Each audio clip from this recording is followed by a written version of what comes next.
Well, Sir Gay is live. Sir Gay is here. Buster McGay. At Woodwork. I don't think did I stream a single time during Pride Month? Did I miss out on all the gay festivities of Pride? If that's the case, then no, Sir Gay doesn't actually exist. We missed it. So, try again next time.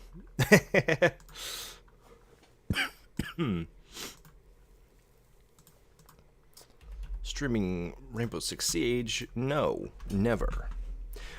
There's kind of like, I don't know. I was kind of like, I wanted to stream tonight, but I don't know how much I want to stream or what I want to necessarily. I don't have like a plan, which kind of sucks. I just wanted to stream because it's been a minute and there's like a lot of stuff going on.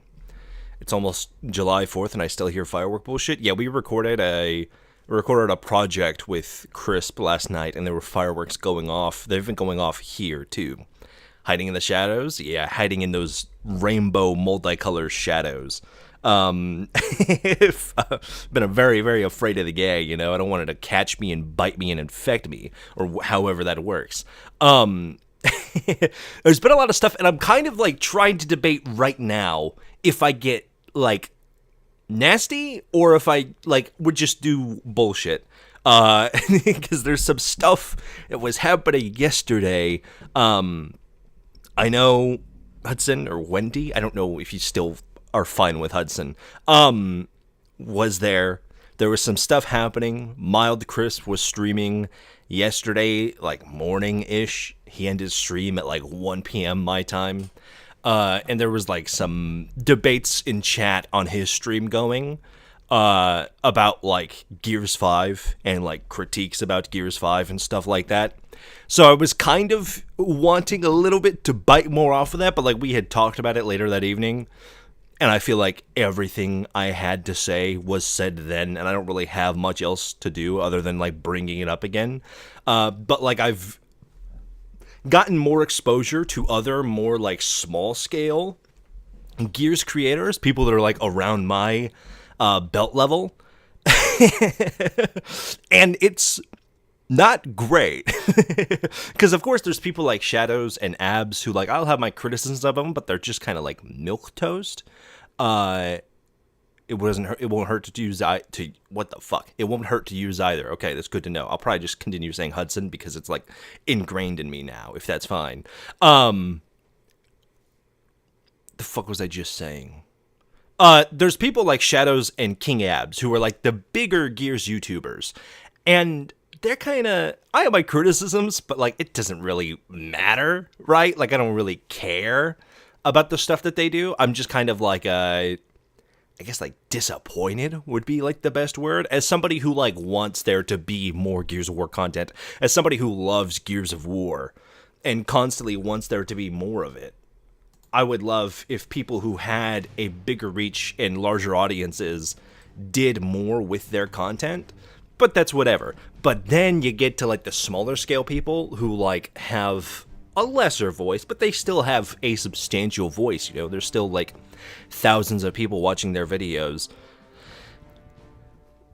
And it's kind of lame. I think their takes are bad and unfounded and without evidence or reason. And it's like bad criticism. And it's like the crux of the argument to try and like contextualize this for anybody who's unaware of like the things that had happened is that like I'll never put someone down for like having an opinion. You can whatever, you don't have to agree with me on things, especially over media, because like who gives a shit really? There's children dying halfway across the globe and your tax dollars are paying for it, so like who really gives a shit about which version of Superman you like the most? But like even when it does come to that stuff, right? Like say your favorite Superman is Man of Steel Superman. I think it's a dumb movie, and I think it's dumb, but it's okay to like that. Like I like the fucking Michael Bay Transformers movies. Those movies are dumb as shit, and they're like kind of badly made movies. Aside from the CGI surprisingly holds up. But otherwise, they're like badly made movies. But I don't care if somebody else likes them, if it's their favorite movies. They're like some of my favorite movies. Opinion doesn't like matter. part where that changes is where you try to treat your opinion like it's criticism.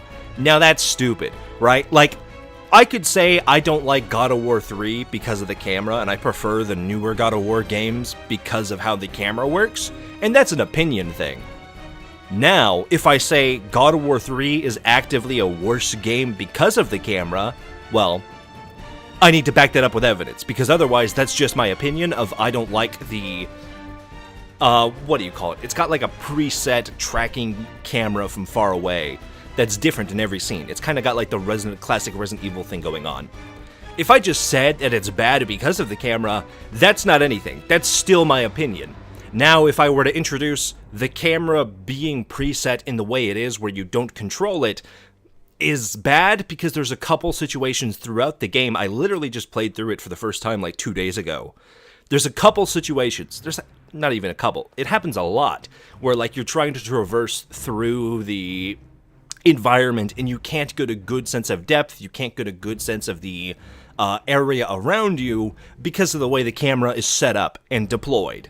Versus a game that is more directly controlled, like the newer God of War games, or even a game in the same vein like Darksiders 2, which does some of the same camera stuff, but it does it cinematically. For the most part, when you're playing the game, you control the camera.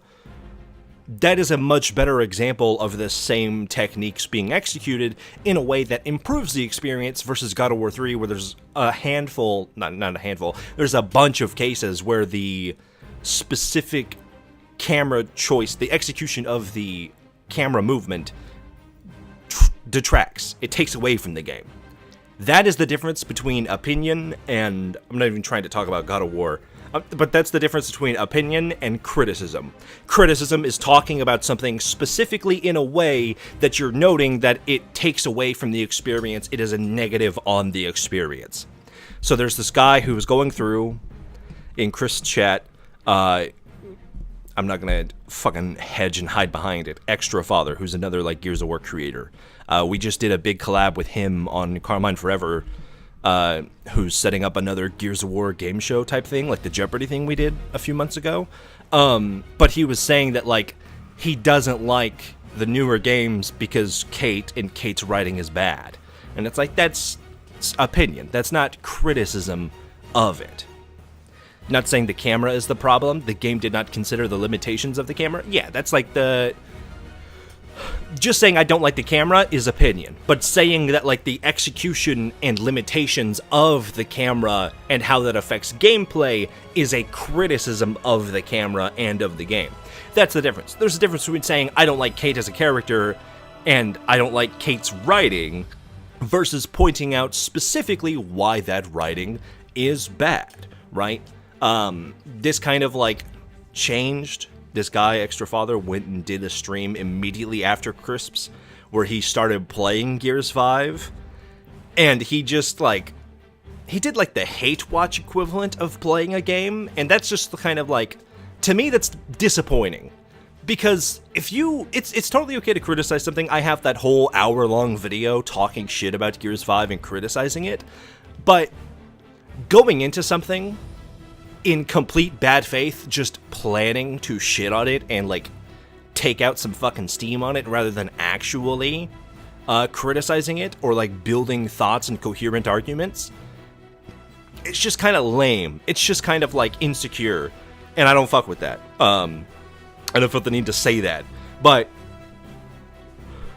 obviously this is not the end of the world. It's not that crazy. It's not crazy like some of the actual retarded morons and monsters that we've covered on stream. Obviously, it's just somebody who's like is probably not fit to be doing criticism or like critiques, but passing off their opinion as if it is criticism. Which that's all over the place, right? That's like somebody, I think like Moist Critical is probably the biggest example on the internet of that, where like all of his criticisms are like his personal taste, which if you like a reviewer and you agree with their taste, that's great for you to like to act as a barometer of stuff that you would like versus you don't like. But when you're talking about like actually criticizing something and like trying to get to the bottom and nature and like a established foundation of issues that something has, it's not very helpful. It's just kind of being bitchy. And that's kind of lame and stupid and annoying. And I found that to be the case for a lot of this rung of, like, sub 10K subscribers that do Gears content, where, like, they talk entirely emotively, like, with their emotions first, and they substitute that emotional argument for any actual substance of criticism or anything other of that same matter. And I think it's just kind of dumb. Like, you can't have somebody... I can never take someone seriously when they're like, it's just a game, it's not that serious, we shouldn't think too deeply about it. But here's my criticism, and here's why I think this game is bad. It's like, well, you just admitted to me that you don't take it that seriously, and it's not worth thinking that deeply about. I agree with you, and that's fine. It's fine to have that position, but stay true to that position and don't try to tell me the game is like a 3 out of 10 or some random bullshit number you're pulling out of your ass just because you personally dislike it. That's the difference between being a reactionary and staying calm, collected, and measuring your response based on actual evidence, criticism, and things that you can actually point to. Things that are consistently pointed to, right? Like, I talk about maybe not specifically writing in Gears of War, but, like, one of my biggest gripes is consistency in writing. I think, like, the characters, especially over the years between a handful of different writers, it hasn't delivered on most characters, like, what the intention of the character is supposed to be versus how the character turns out in practice. And that's one of my biggest problems with Gears. It makes it really hard to get into or to like a character when you have a character like Marcus, who's like, oh man, I let Afira down. I gotta save as many people as I can to make up for it. And then, like, a year later, he's like, Alex, what? You gotta do what you gotta do. Get over it. Like, get over your fucking 6 years of rampant pedophilic abuse. You gotta do what you gotta do. It's like, yeah, well, now I don't like Marcus as a character. And that's bad, like, consistency writing across the series, like, exchanging hands between different writers. And that's just kind of how it is. There's also a lot of misinformation. The whole, like, $400 million figure keeps getting thrown around when it's just not true. We talked about that the last time I was live, about how, I mean, I think immediately after that live stream, Jez Corden, who's like another Xbox insider, came out and said, yeah, this number is completely bullshit, which it already was. Like, there was no substance, there was no evidence for it to begin with. But, like, you have another, more competent insider coming out and saying that it's bullshit. And even then, people don't understand.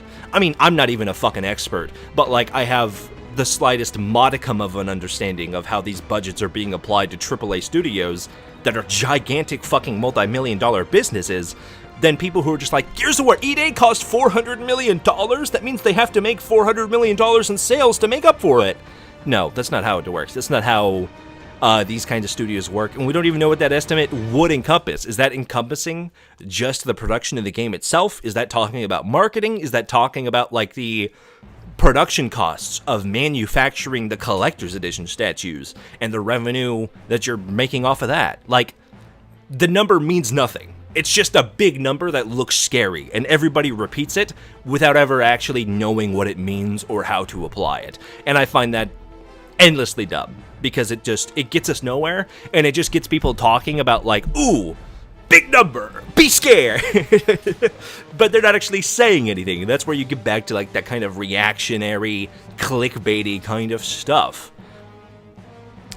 And hey, I clickbait from time to time, but normally it's like clickbait that is like taking the position I have in a video or something and just like completely blowing it out of proportion to make it more surprising, versus just straight up misinformation, right? Like, the $400 million figure is just false. It's just made up bullshit. And everybody who like continues to perpetuate it, it kind of just shows me that they don't know what they're really talking about.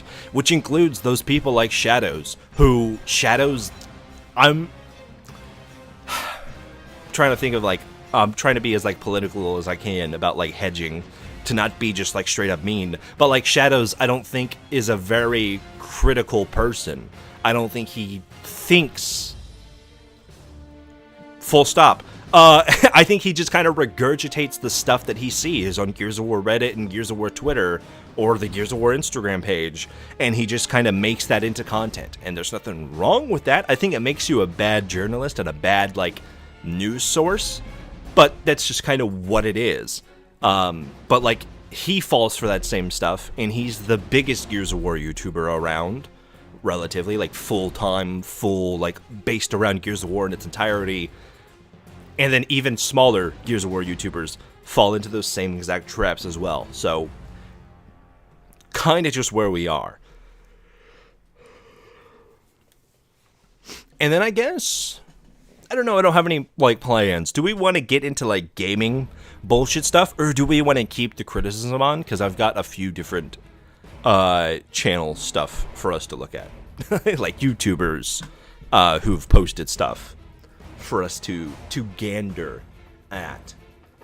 Let me double check the...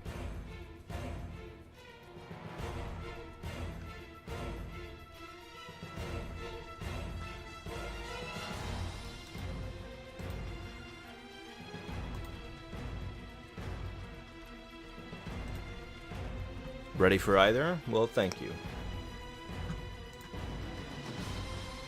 Do we have any? No, we haven't had requests in chat in the Discord, which is fair. I haven't streamed nearly as consistently as I used to.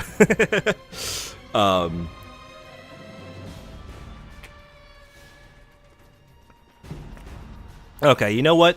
I already brought it up. I was already talking about it a little bit. Let's talk about Gears of War E-Day's budget. This one. I need to open up my stream so I can... Nope, shut up. Be quiet. Be quiet, Buster McTunder guy. Now that we are closer, are you excited about Black Flag again or nah? I don't know, man. Like, this is the guy we're gonna look at, by the way. Animal Zoo? Zro? I don't know if it's supposed to be a zoo. I feel like I get like, I don't know if these are actually things from the stream or not, or if this is like a kind of AI. It like has like the twinge of AI, but I don't know if it's just like crazy edited. Mild talked about this guy yet. This guy's got his channel, there's a lot of bad takes on here. Let's pull it up, actually. You know what, before we get into this, we'll take a small aside to look at Black Flag. Guys, don't look at my passcode! You're gonna log into the Buster McTunder Xbox account. Gears of War content is so weirdly connected with AI gen shit. Yeah, there's a lot of, like, Gears of War AI stuff on Twitter, which is really annoying. That should not be... We don't need audio from the Xbox right now.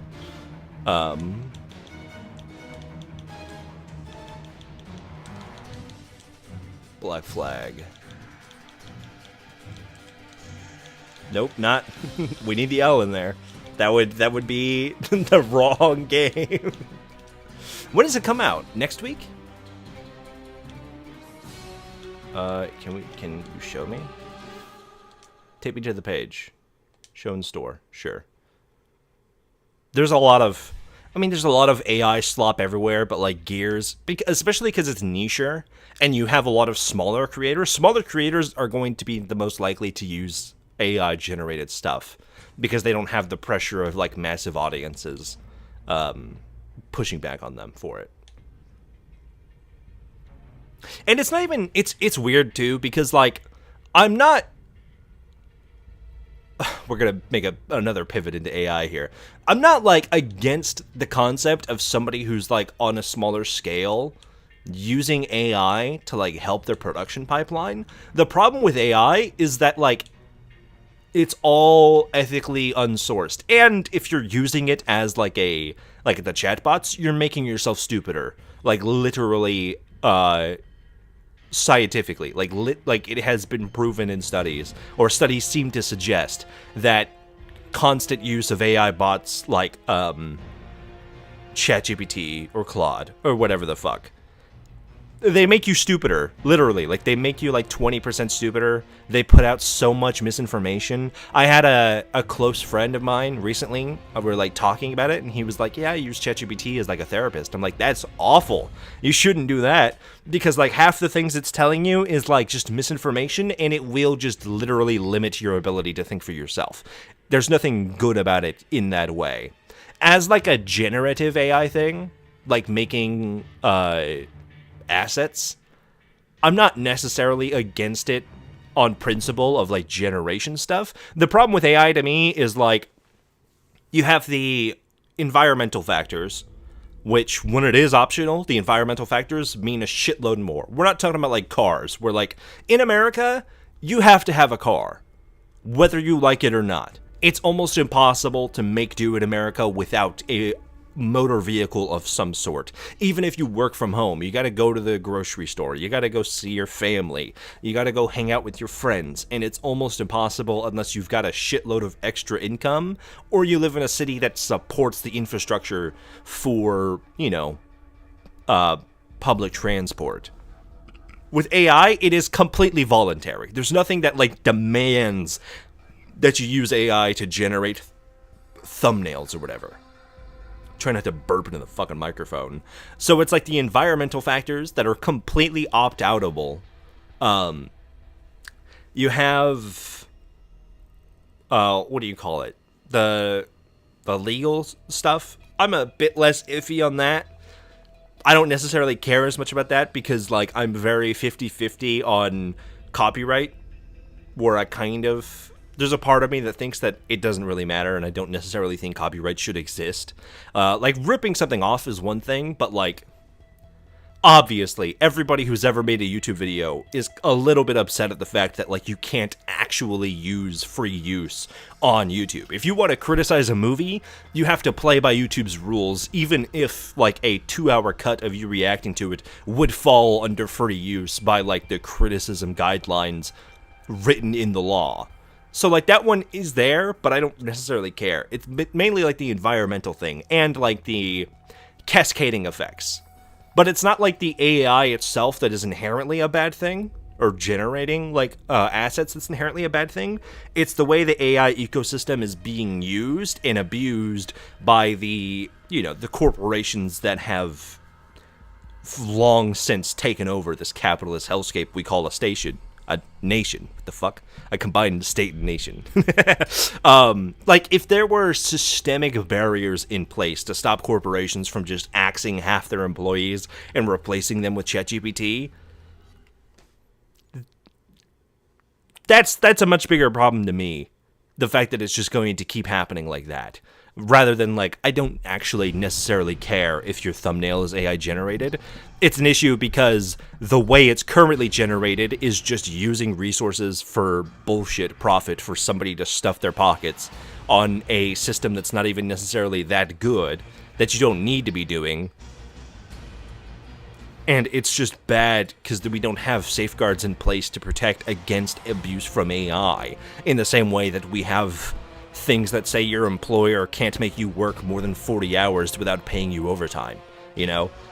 If you had, theoretically, an AI that was, like, completely just run on your own home computer, and all it did was, like, it increased your electric bill a tiny bit, that's a much different conversation than, like, using ChatGPT, where, like, every fucking image that you generate is using a cup of water that some local community here in fucking Oklahoma, where they just built 2 Google AI data centers, that cup of water doesn't come back. It doesn't come back to that community, at least. Even our head of environmental protection has no plan to reduce AI. Federally, I don't think they can. In the Big Beautiful Bill, I think there was a stipulation that says the federal government cannot make wide-span declarations on restrictions for AI development for the sake of national security. Yeah. So it's like, it's not inherently the idea or the concept of generating something, it's all of the structures that go into it. It's the same thing that goes, I mean, it's like a continuation of no ethical consumption under capitalism, but even worse because it is just completely optional. There's no, like, it's not a case where, like, you live in a small town and the only store in town is Walmart, and it's like, well, you got to get clothes from somewhere. It sucks that, like, the clothes that you're getting from Walmart were stitched together by children who don't have legs, but, like, you literally don't have a choice because there's so many people who live in, like, kind of economical deserts and are very destitute. That's a much different scenario than, like, Jim is using ChatGPT to generate thumbnails. Learn how to use a fucking photo editor. It takes 5 seconds. Use Google Drawings if you have to. Don't be a fucking bitch. It's like completely optional, and that is the biggest issue of it for me. But you could theoretically solve all those issues. Just we're not going to, because the people who have the most to gain also spend $200 million fucking dollars on the presidential election to put themselves in power so they can give themselves tax cuts while taking millions of Americans off welfare social programs, leaving them to starve or suffer under crippling medical debt so that you could generate a fucking thumbnail or a song. You're not making income off it, oh man, sure, but you need to AI generate a song so that you could show the multi-million-dollar corporation what their marketing should look like? Yeah, no, shut the fuck up. That's gay as shit. You're stupid. Sorry. Anyways, Black Flag. Is that what we were talking about? Is that what you're asking about? I don't know, man. Like, it comes out on the 8th. What is that? In 6 days?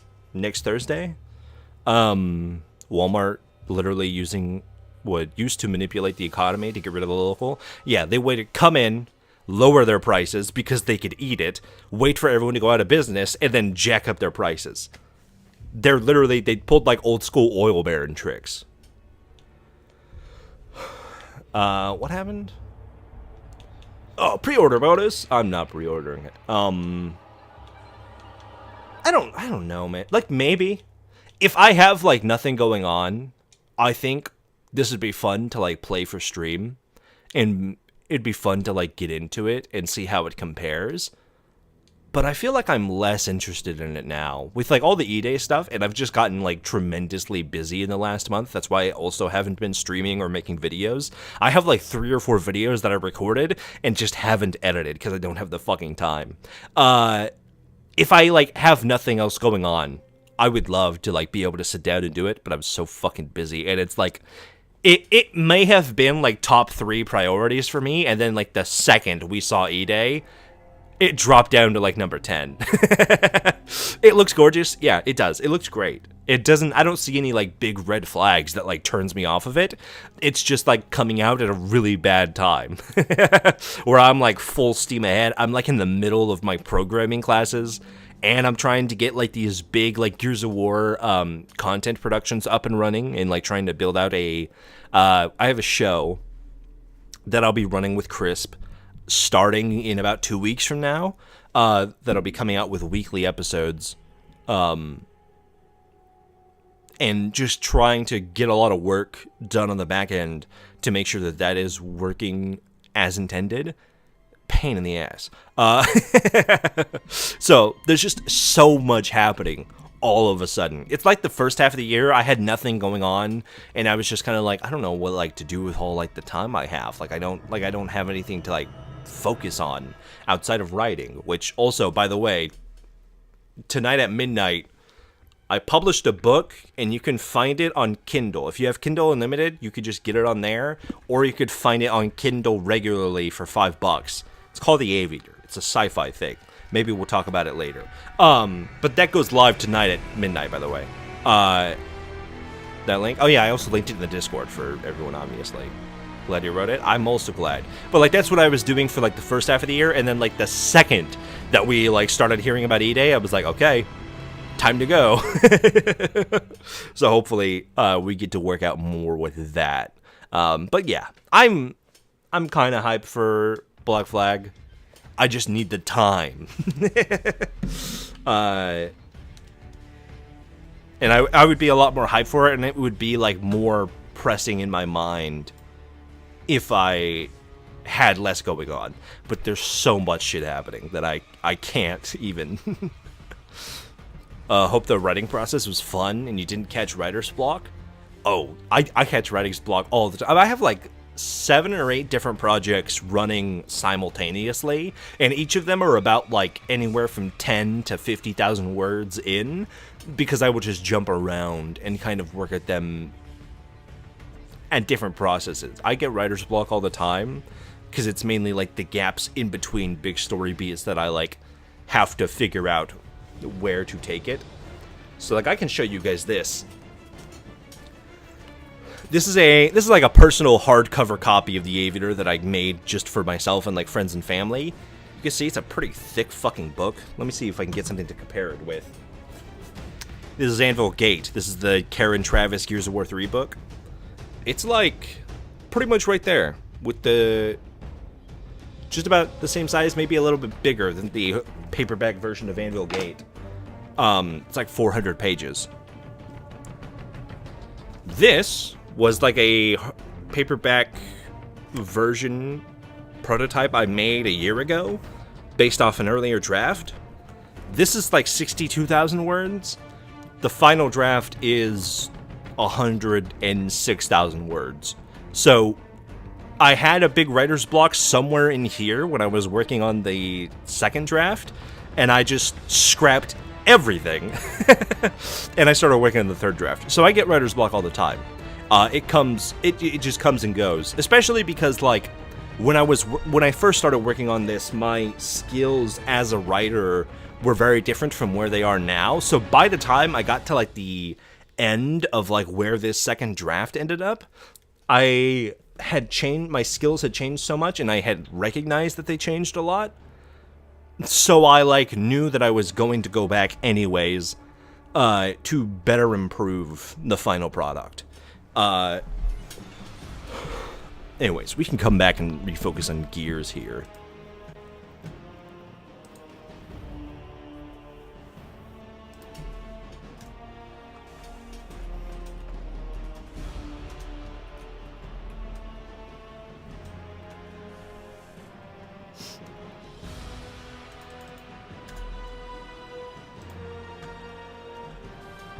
Try to counter writer's blocks by focusing on the story elements. I know I can have fun writing that instead of jumping back into the chapter. That, I'll do that with certain stories. There's one I'm working on that's like an anthology, so each chapter follows different characters. And that one's a lot easier to write, because if I'm starting on a chapter and like I know how it's supposed to go, but I just can't figure it out, I could jump 5 chapters ahead and start working on a different set of characters. Characters that I'm more inspired by or something, right? So I do that for certain projects, but most of the time I just think about it until it comes to me, and then I start on it. Maybe it's not the most, what would you call it, efficient way of writing, but I'm writing is like one of the 7 things that I'm doing basically full time at this point, right? Like between content stuff, show stuff, school stuff, working a full-time job 40 hours a week, also keeping up commitments with like family and friends and stuff. It's a lot of shit. So like I kind of write when I get the time to, which is normally like an hour a day maximum at the end of it. You know where it's leading, but the issue is getting there. Yeah, that's the... I could never write Lord of the Rings because I don't care about the road. the road there. I'm gonna unmute general audio and we'll make sure that this is playing. But we're gonna look at this. This is 2 days ago. They were talking about this guy, Animal Zrow. I don't know much about him. I know he does a lot of gear stuff. Apparently Zero Dark. He started with StarCraft content, Variety content, and Gears of War content starting in March of last year. Okay. But, like, I feel like I got a general handle on, like, the kind of, like, person that this guy is. Because, like, if you go to, like, his most popular videos, his most popular videos are talking about fucking Mia Khalifa. And it's like, I don't know, man. Like, maybe this is not the kind of person whose opinion I would take super, super seriously. You know what I mean? So we're going to listen to somebody else who, again, he's hitting around the same belt level, talking about Gears of War, and the Gears of War, there just is. The Gears of War budget thing, which, again, I talked about at the stop. I keep combining words. Start top.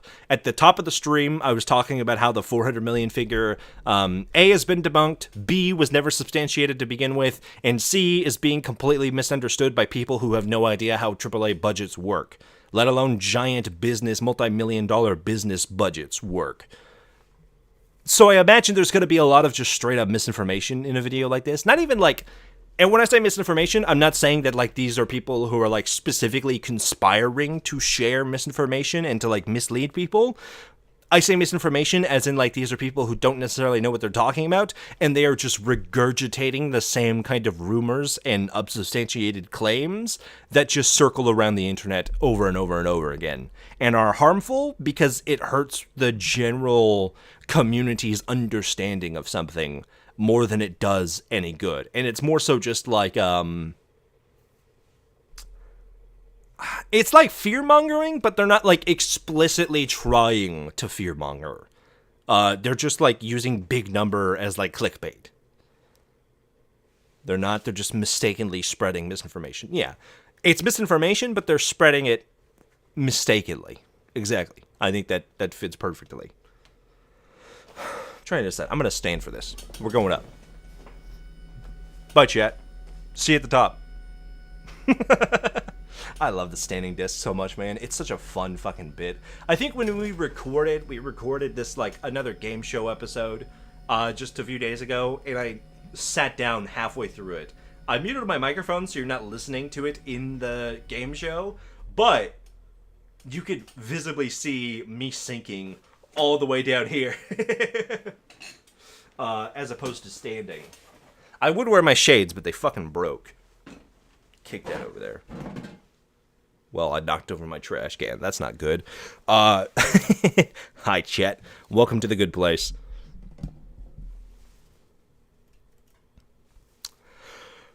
There is a point to make about someone who doesn't take time to look into what they hear, though. Oh, exactly. That's what I was talking about, like, with Shadows earlier, where it's like Shadows just kind of regurgitates whatever he sees.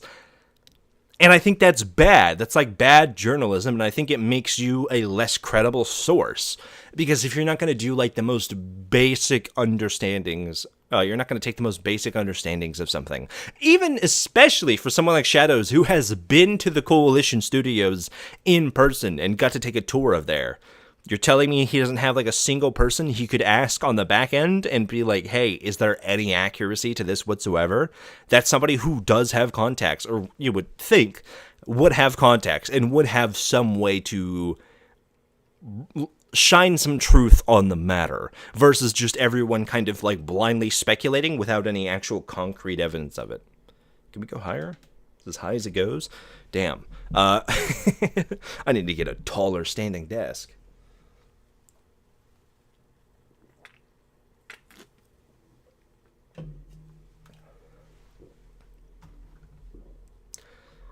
That's what GAQs are for?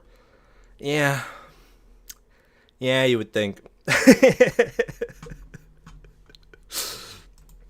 You would think so, wouldn't you? You would. You would think.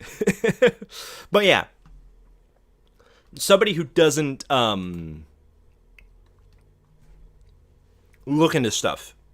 Who doesn't even, like, try to research, and they just are going off what someone else said. I think that's kind of lame. It's one thing to be like somebody who just listens to content and think that way, because you should generally, in a perfect world, we should be in a place where people who are specifically putting opinions and information out there are telling the truth. They're not, and that's where the problems come in. But, like, if you're someone who's, like, a viewer who's like, why are you attacking me for thinking that the game costs $400 million? I'm not attacking you. I'm attacking people like this who continue to perpetuate these rumors without any actual evidence that substantiates them. And, in fact, evidence in the opposite direction that claims otherwise, from more credible people like Jez Gordon. So it's all over the place. We're living in a democracy, and generally journalism isn't going to be truthful in 99. I mean, it was. There was, like, more strict laws on journalism that kept it fairly straight-arrowed. The biggest issue is, who would have thought, capitalism. Where, like, if you want your journalist thing to be successful in capitalism, it has to get the most attention. And how do you get the most attention outside of being the most hyperbolic and the most inflammatory piece of shit you could ever be? That's why Fox News is the biggest, like, mainstream media outlet out there. Because you have a motherfucker going on Fox News talking about, like, oh, Supergirl's power should be that she breeds and makes babies. And it's like, what the fuck are we doing, man? That's a real thing, by the way. You could look it up. That's how we get there, because they have a profit incentive instead of being incentivized by the truth, by journalism. And that kind of culture of not giving a shit and being really inflammatory spreads throughout all different hierarchies of media, down to even someone like this, who is at like sub 10,000 subscribers making Gears of War content. Competition breeds the worst kind of people. It's not competition, though. Like, that's the thing about these massive multi-million, if not billion-dollar companies. They're not competitive. Like, they're competitive in, like, the market of attention, but they're not actually competitive in a way that, like, requires... They're not competitive in the right ways. Like, they're not competitive in the way that, like, the news station that is the most accurate and the most credible is the most successful. No, they're competitive in the ways that they need the most eyes on them, which only exasperates the problem exponentially because they're all competing to be the most inflammatory. So you get like this kind of circular, what do you call it? Not return on investment. What's the fucking term? Like feedback loop of the same toxic bullshit going back around and around and around. And that goes doubly so for YouTube, where you have somebody who's like just trying to make it on YouTube. And I don't fault anybody for like trying to play the system, quote unquote, where you're trying to introduce clickbait into the algorithm so that people will click on your videos.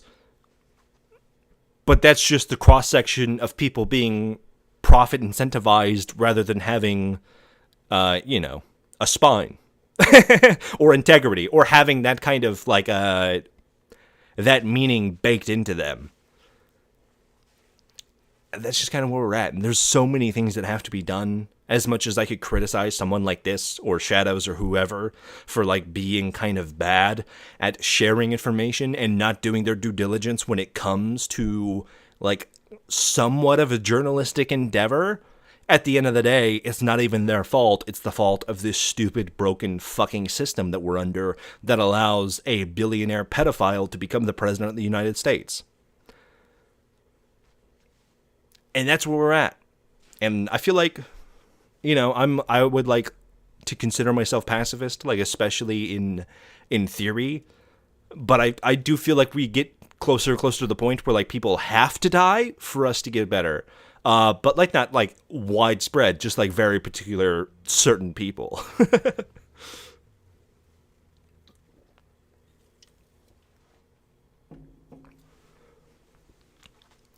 In this case, nobody's fact checking on the E-Day price. Yeah. I mean, it's murder, but not self-defense. I mean, self-defense is a different thing. I wouldn't even necessarily call that murder. That's just you trying not to die. Like, that's one of those things where, like, that's, like, a criticism of Gandhi, right? Is that, like, Gandhi told the victims of the Holocaust not to fight back? And it's like, okay, fuck you. Like, that's a crazy stance to have. But, like, even when it comes to stuff that is like in war or whatever, right? Like you'll never hear me justify or even attempt to justify or whitewash the bombings of Nagasaki and Hiroshima.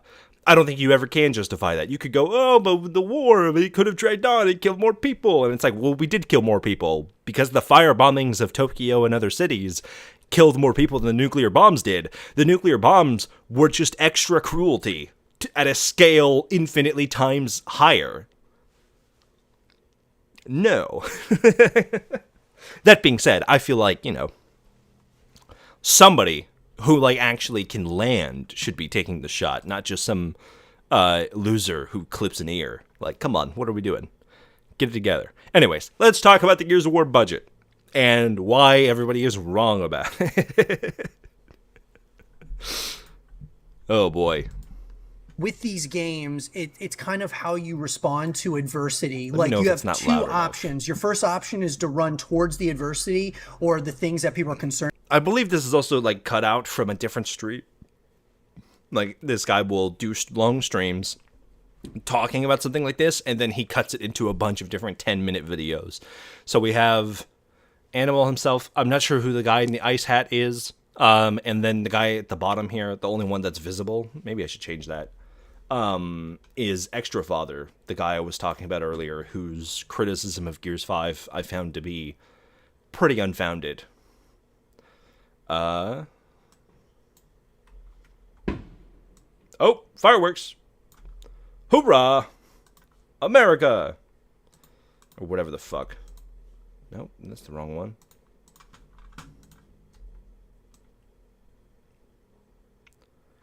There's the wise men in the video? I'm not sure what that reference is. Is that a reference to something? I'm unsure. It's the 3 wise men in the video. Oh, I see. So these are the 3 guys that saw Jesus? Or what? Learned about or run away from it. So those are the times that you really see who I was trying to get their faces in, but it's fucking with the subtitles. Let's just make this smaller. There we go. I don't want to like cut their faces off, and I don't want the subtitles to be like hidden off screen. Coalition is as a unit, what like Xbox is like kind of as a unit. Like, are they going to run towards the issues that come up and fix that stuff? Or are they going to run away from it, dude? And I look at that like you were talking in sports. Like, you think of athletes, it's like they, adversity hits, dude. All these athletes, it's like, well, what are you gonna do, dude? Bro, I mean, I remember we got the World Cup going on right now, bro. Last World Cup, the final, Argentina's up 2-0, and everyone's talking Argentina's got this in the bag. And there was a guy named Kylian Mbappe, comes back-to-back goals in 90 seconds, dude. Okay, I understand. It has, like, whatever. At least it has nothing to do with the gaming. I understand the point he's trying to make, where it's like, when adversity hits, somebody can always bring it back at the last second. Except for there's a big difference between, like, a sports game and giant multi-million-dollar corporate conglomerates that make decisions 6 to 12 months ahead of time, if not years ahead of time. The speed at which corporations can move and adapt is not the same as, like, the goalie in a football game.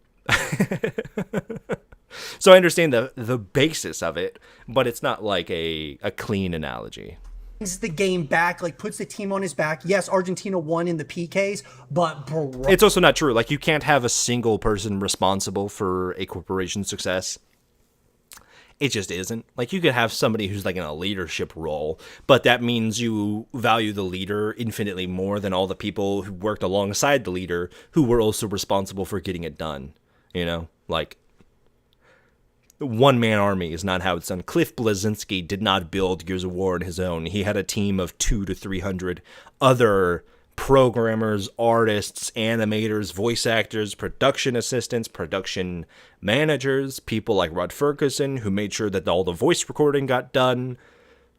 All sorts of people. One person, even if they have a really strong vision, you could have somebody with a really, really strong, beautiful vision, and it still not turns out well. I think George Lucas is a pretty good piece of evidence for that, where, like, George Lucas's ideas for Star Wars are pretty fantastic, but he's not very good at execution, and clearly when he's running the reins, it doesn't turn out that great either. The prequels are not that great, and even with, like, other people around him, the team that he had was not good enough to work around the way that he worked in order to make those movies better than they were, and make them better, as good as they could have been. In the same way that, like, the original movies, setting off fucking bombs outside. In the original movies, George Lucas had a lot of those same, like, stiff kind of approaches to filmmaking, but there was people like his wife and like some of the other directors and stuff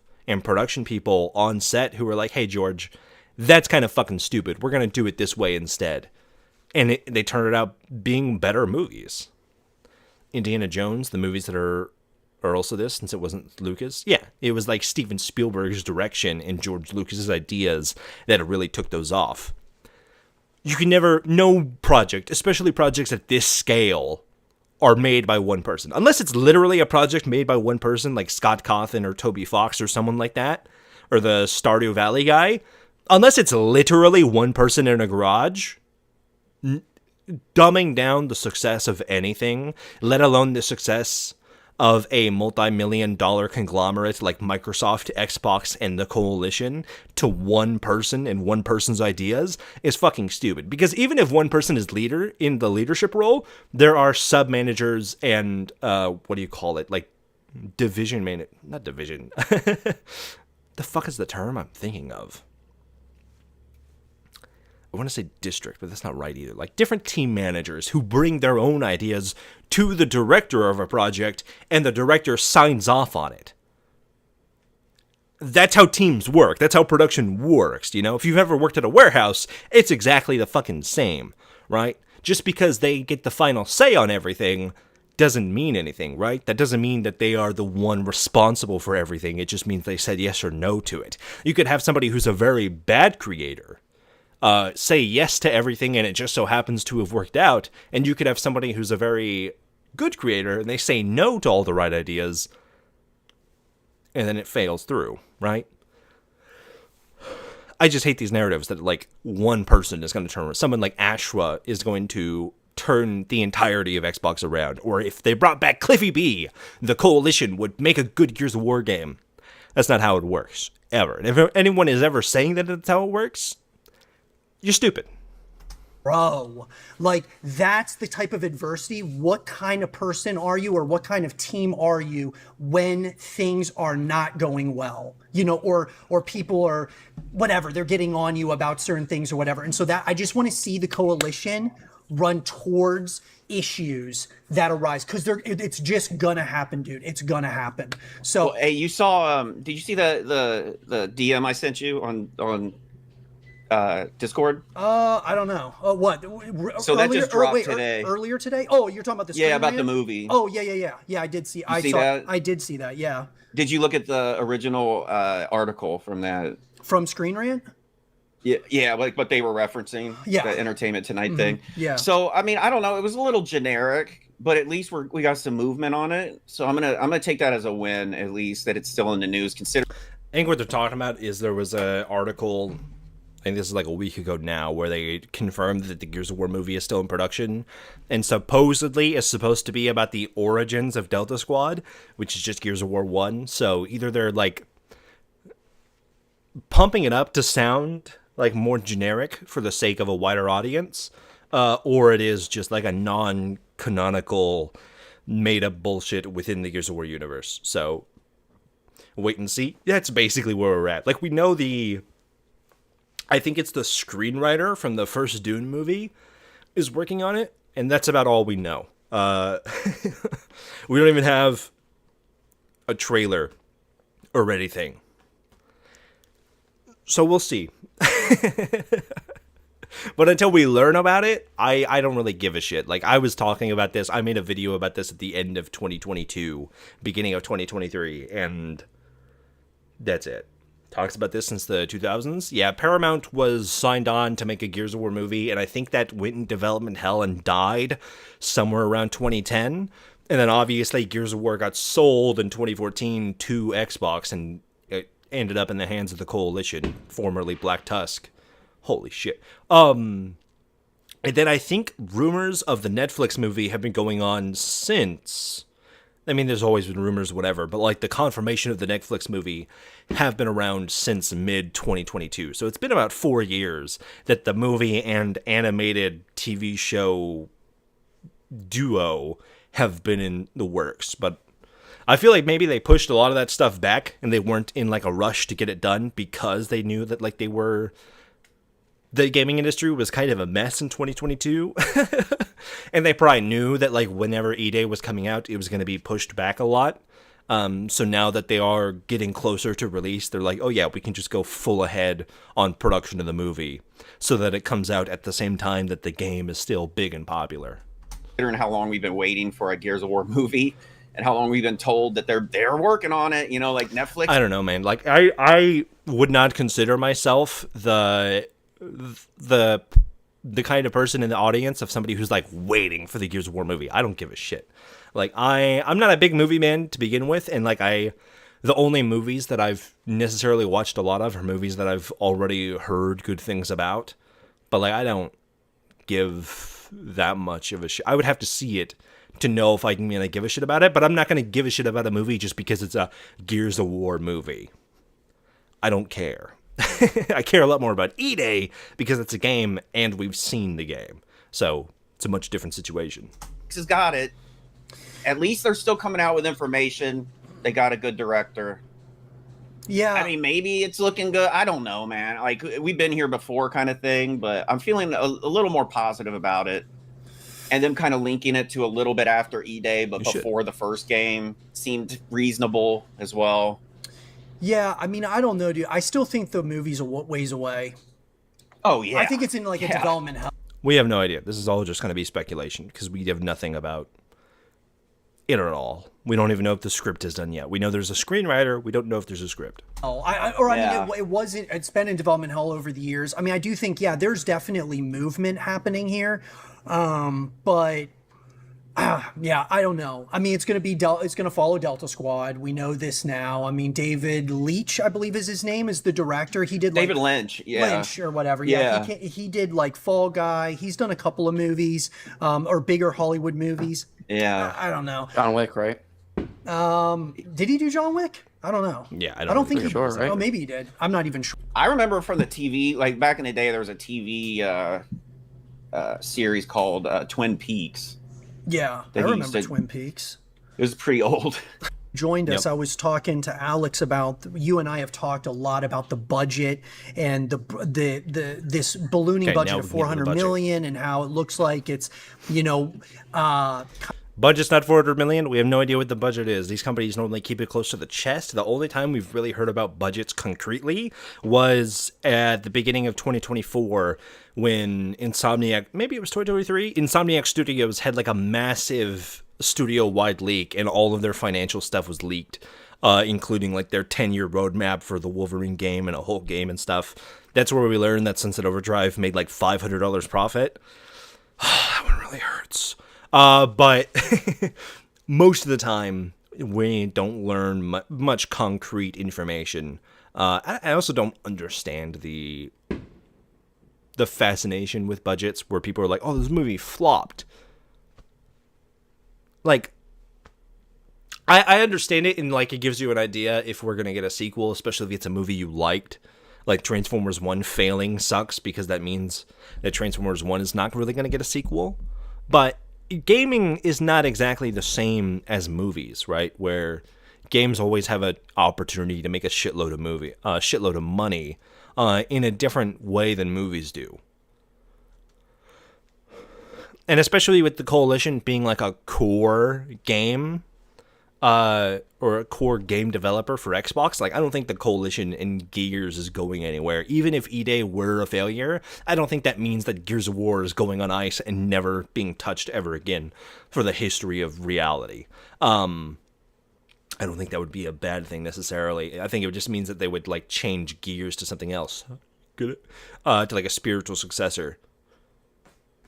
But like, it really, I don't think would be that big of a deal. If it was a smaller studio, like we just saw Ninja Theory is like one of the studios that supposedly is on the chopping block that Xbox might shut down. They're like the Senua guys. Maybe, right? Like Senua is not a very big brand. Ninja Theory is a much smaller studio, but like the Coalition has been around. And at the very least, their internal knowledge about like Unreal and being able to like delineate their understanding of Unreal Engine 5, which is becoming even more mainstream than Unreal 4 or Unreal 3 ever were, means that the Coalition is valuable to Xbox even outside of Gears of War as an IP. kind of whether it's all E-Day or it's partially E-Day, partially Clockwork Revolution. The report that came out earlier from Matt Searcy stating that the 4-player co-op campaign had a massive investment in it. We kind of gave our takes on it. I mean, what do you think about the big... I don't understand what the fuck they're trying to say about that. About having, like, do you think it literally cost them more money to do 4 players instead of 3? Like, Gears, but it's a hero shooter with ethnically, sexually, and politically diverse characters with soy boy haircuts. I think that's what Gears of War already is, isn't it? Like, it's ethnically diverse. It's not really sexually. I don't think there's a single gay character in Gears, by the way. So, like, if anybody's gonna call Gears of War woke, you should call it the opposite, because they haven't introduced a single gay character in the entirety of the series. Politically diverse. Kind of, yeah. You've got a lot of people that are like anti-establishment and establishment. But like, I think Baird definitely has like a kind of soy haircut. If E-Day fails, that's where it goes. Trying to see if I understand that one. But yeah, I don't think like the Coalition or Gears is going anywhere. Or are you saying, like, it's going to get crazy, like, the caricature of what woke is if E-Day fails? Like, E-Day fails, and it turns into Concord 2.0. The most, like, safe, approachable thing ever. Maybe I could see it. Epic said Baird in the original Gears 1 had frosted tips. Yeah. He's like Vanilla Ice. If E-Day fails, then 6 years later we get the announcement for the hero shooter. E-Day fails, and Cliffy B just actually makes Lawbringers again. That's what the Bring Back Lawbringers thing initiative was. They need Gears of War to fail first so that he can make that fuck-ass game. I mean, Gears 5 was already kind of like a hero shooter light, and it didn't work out for them because, like, they tried to make it a hero shooter in some ways, where, like, they had the arcade multiplayer mode where every character, like, individual character had their own set of unique abilities and properties, but nobody liked it. So I don't know necessarily if Gears of War going hero shooter route would work out for them. I'm taking this way more seriously than it deserves, but even still, I don't know how they would do it, because like they're all like all the E-Day characters or Gears of War characters are just like the same shape and size. It's not like something like Overwatch or Rivals, where like you could have a dinosaur and Thor and a robot and like a lady with fat ass and a lady with a fat ass and a lady with a fat ass and a lady with a fat ass, and I think that covers about all the female characters in Marvel Rivals, but. That being said, there's a lot more like diversity and shapes and stuff that Gears of War just can't do. I guess it would be a hero shooter in the way that like Valorant is, or Siege, right? Where like the characters all have unique properties, even though they're all kind of the same. When I think hero shooter, I gravitate towards Overwatch though, or Rivals, rather than all the derivatives. Big investment into. Apparently into brain damage. That's not brain damage. That's real. In Marvel Rivals, every single female character just has a fat ass and giant C-cup tits. Like, that's just their character design for female characters is very bland. They've done it so much with female characters that they turned Loki into a woman and gave him a fat ass twice. They have so little respect for women. They, like, goon the fuck out of that game. And, I mean, it makes a shitload of money, but I do think it's kind of weird to be, like, a teen kind of superhero, I don't know, like a more safe kind of game it should be, and to have so much going on as far as, like, the characters being crazy sexualized. Like, it's one thing when it's one character, like Emma Frost, whose, like, whole thing is being a sexual character. But everyone else is crazy. Like, they put, like, G-strings on some of the characters. Didn't know that, besides everyone. Always talking about Spider-Man and Felicia. I mean, Black Cat is has immediately joined the roster of bullshit immediately, but it's almost all of the female characters in Rivals, with the exception of like Penny Parker because she's a minor, and Squirrel Girl because she's not 120 pounds, so they can't fetishize her in the same way, right? But otherwise, every single character gets sexualized like crazy. I mean, they sexualize the guys too, but like I think the over-sexualization of all the characters in a T-rated game is a little bit crazy. I kind of find that like weird. It's one thing if it was a game like Valorant, or maybe Valorant even, but like Mortal Kombat or something like that, where it's like very obviously skewed towards like a mature audience, where it's like, okay, that I don't give a shit as much about, but like Rivals being skewed younger, or like Fortnite, right, where like Fortnite obviously has an appeal to children, but they do that with a lot of their female characters too. Gears, where every woman has one figure, yeah. That I think Gears is also a case, even though it's a mature game, it's a game that tries to take itself seriously. So like Gears trying to be grounded and take itself seriously while also having such crazy sexual dimorphism between even the scrawniest guys like Benjamin and someone like Anya, I think that's like kind of crazy for a different reason, right? Co-op campaign. I really don't think it took that much money to develop that. I mean, if we think back to Gears of War 3, I mean, how much money went into development for that?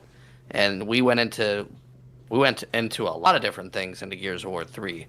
So you also got to think about like who is saying what, where like Matt Searcy is the creative director. He's not the producer. He's not like the director of the game or the studio. When he says it was a big investment for us, I don't think he's necessarily talking about like, oh, we spent a shitload of money on the 4-player campaign.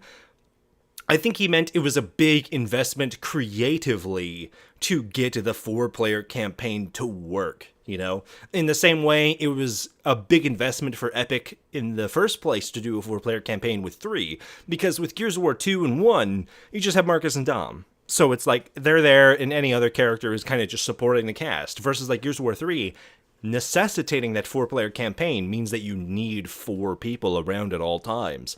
So for a section like when you go to Char, right after Dom dies, you have those extra characters on hand like Jason, Sam, and Dizzy for the 4th player to take on when you lose one. And I think that means we'll probably see more characters in E-Day, because there is a chance for one of our characters, Lucas and Mags, to die and be replaced, or for them to get separated and have other characters come on, right? And then the investment into looking at things from different perspective, having different characters take the reins over different chapters, kind of like how Judgment was, that is a big investment creatively versus Gears 4, Gears 5, where you just follow the perspective of one person and they have someone tagging along. You know, it's a much different thing creatively, narratively, design-wise. It's a big investment like that. I don't think he's saying, oh, this cost $400 million for us to do the campaign. Like, I don't see how that's even possible for that. Yeah, I think he's over-exaggerating it personally, Yeah. but I just don't know enough about it to say. But, man, it seems like blaming that for, like, a $400 million price budget's not $400 million. tag is a little... Doesn't make sense to me. So Yeah, why okay, so then why did Matt say that? You know, like what like are we trying to point like, Because who the fuck knows? is is that an excuse? Like I'm If just they got 12-player Horde, they can get 12 players to work on Horde mode, Right. then why are they complaining about 4 players on campaign? I'm just kinda saying. weird, I mean, you my know? my whole thing is, bro. We Like got some takes. I think I've not heard a single good take so far. But I was curious to dive into this for myself because I was half paying attention to it when it showed up on your stream. well, like I was saying earlier, I just if I think player there's a corruption of the source here where like they're taking a flawed interpretation off the get-go where like they think it costs $400 million, and beyond that they think Matt Searcy talking about the 4-player campaign being an investment means a financial investment, as if he's talking about the fiduciary responsibility of the game and the team. and they're applying that to everything else and then working off that logic. But I don't think that's correct to begin with, and so they're working off a false assumption, and that's going to make all of their later takes even worse by comparison. Did you hear about their take to lock other playable characters in campaign? What? No, I haven't. This is the only video I've seen so far. Co-op was the reason why this is such a huge budget. Budget's not that big, by the way. It's probably, if I had to guess based on other AAA games of the same size and scope, I would say it's probably around $300 million maximum, right? God of War Ragnarok was $250 million, and that includes the giant chunk of content that was Valhalla after the game came out a year later. Sorry. Cool. We're getting fireworks that are setting off my car alarm now. Which is still a big budget. It's still kind of insane, but the inflation all the way up to 400 million is kind of crazy. Someone's gassy. I know. All I drink is carbonated stuff. So I'm always burping and farting on stream. What are you talking about? Kind of I don't really understand why we're focusing on that so much. And I think it would have been the independent stories that they said in the same article. It said they expect you to play as one of those characters the whole time. So each one of those characters is going to have different story arcs. Different, a point of view for them. And that's when it gets back to those two. Again, I think the interpretation I'm getting from it, maybe here, let's look it up. Does anyone know? Is it a game?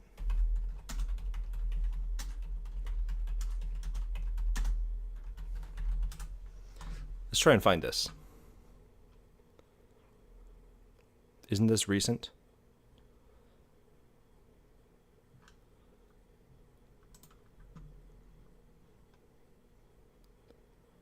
Okay, here we go. This is from IMDb.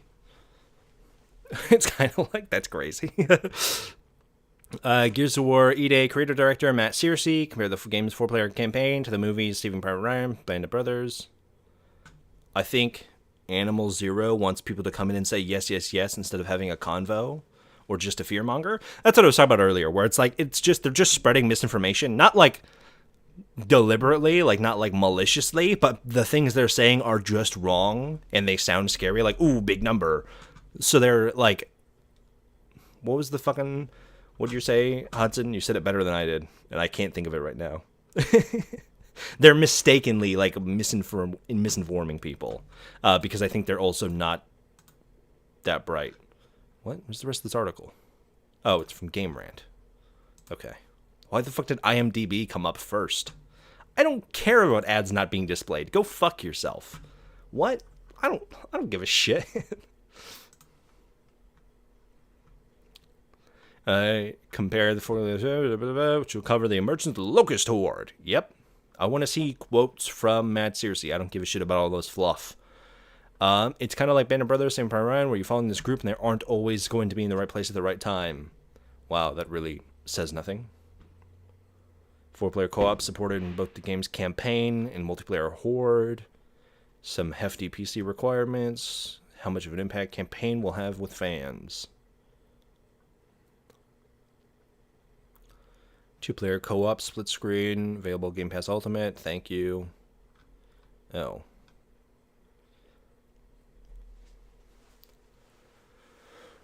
Searcy said that the return of 4-player co-op to the Gears of War series, which last appeared in Gears of War 3, fault. This article's already wrong! The last time it appeared was Judgment, not Gears of War 3. We're already saying bullshit. That's not true. It's not that big of a deal, but it's wrong. Was a huge investment from the start. Gears of War EA's main campaign can either be played solo or as any of the members, or an online party of up to 4 players. The Millennium Sword mode, although the game will have modes for handheld devices. For Ryan, Tom will tell how much videos it will have of fans. What? In terms of severity and realism, because it's about the quality of writing. They always do that, where they're but it's more of a tone thing, not like a literal thing. But also saying it's a huge investment. There's no indication that he's talking about financial investment here. I think My read on it is more like he's talking about it's a huge creative investment to try and focus on these 4 characters versus trying to just focus on Marcus and Dom. So, main campaign will focus on Bravo Squad. 4-person squadron consists of Gears veterans, Marcus and Dom, newcomers, Mags and Lucas. Cersei said the choice to make the upcoming title 4-player was an essential part of the franchise DNA. Squads fight through the city of Kelowna, some of the best war movies of all time, as a point of comparison. We're following the group and they aren't always going to be... Okay, this is the same stuff. Where's the thing of him saying that it, like, changes...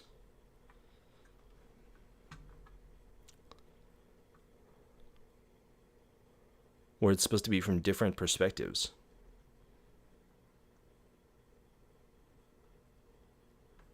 I don't see anything about the perspective thing in here. Unless that comes from somewhere else. Well, you can't pull face value shit on this? Yeah. It's like that's a single... It's not even quoted in context of whatever the fuck Matt Searcy said. It's a, quote, huge investment according to whoever wrote this fucking Game Rant article, which is not even technically super credible in my eyes. This is not somebody who's familiar with Gears of War as a series. And you're like taking that and extrapolating it to this $400 million budget claim, which is also just not correct. Thought of a huge investment compared to what it used to cost. Motherfuckers don't know how to speak. I don't know, because, like, Matt Searcy is not... That's what I was saying. Like, Matt Searcy is not a producer. He's not a... he's not in the production pipeline. He's not the director of the game or the director of the studio. He's the narrative director. So, like, when I think about the perspective of the narrative director, and he's talking about it being a huge investment... My assumption is that his idea of a huge investment is a huge investment narratively, to invest so much more time and patience and care into Mags and Lucas as characters alongside Marcus and Dom, rather than just focusing on Marcus and Dom. If this came from, like, somebody who's, I forget the name of it, Crump, Mike Crump, who's, like, heading the coalition, that would be a different deal, right? But because it's Matt Searcy who's the narrative director... That tells me that all his answers have to do with the narrative, not necessarily the financial state of the game itself. So that doesn't really tell me anything extra. Characters, I have no idea who they are, but I'm supposed to care about them. Right. And now That's how characters work!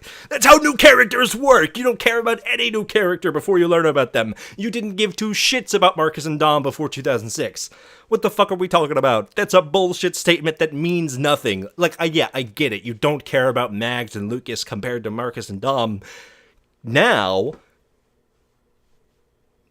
but you don't care about any new character. You didn't care about, like, Baird and Cole before you learned about them. You didn't care about Prescott or Hoffman or the car. You didn't care about Benjamin when Gears of War 1 had come out because he wasn't a character. That's a bullshit, meaningless statement that says nothing.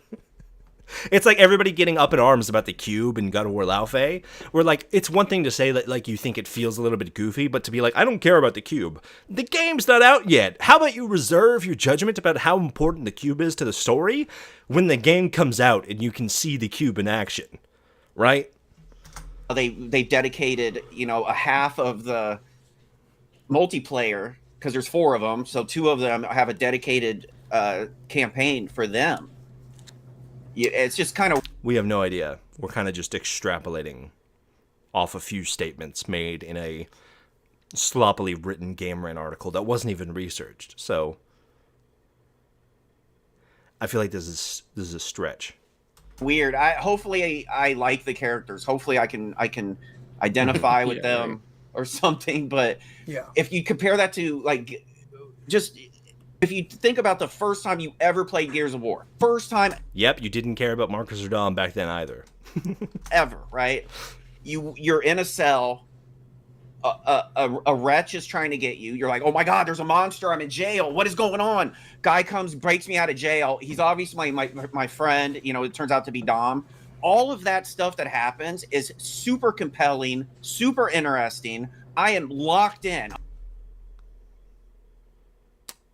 I don't know. I think there's a lot of hyperbole going on here. I'm like, who is this guy? Why is he in jail? What is this monster trying to get me? Who is this guy busting me out of jail? Why am I friends with them? What is, and I'm like asking myself all these questions from the very beginning. None of those questions are answered in Gears of War 1, by the way. You'll never find out why Marcus and Dom are so close. Even in Gears of War 2. They kind of just are friends. Like, they talk about it in the... There's people who have played Gears of War, they've played every single Gears of War game, and they don't know who Carlos Santiago is. That's how little of Marcus and Dom's relationship gets covered in those 3 games. Like, you don't learn anything about these characters. You don't learn about why Marcus and Dom are so close. They just are. That's just their natural state. So, like, using this as, like, a point of, like, this is why I care about Marcus and Dom, that's just wrong and incorrect. And is, like, intentionally, like, poisoning the well to make Lucas and Mags seem worse when we haven't even learned anything about them as characters yet.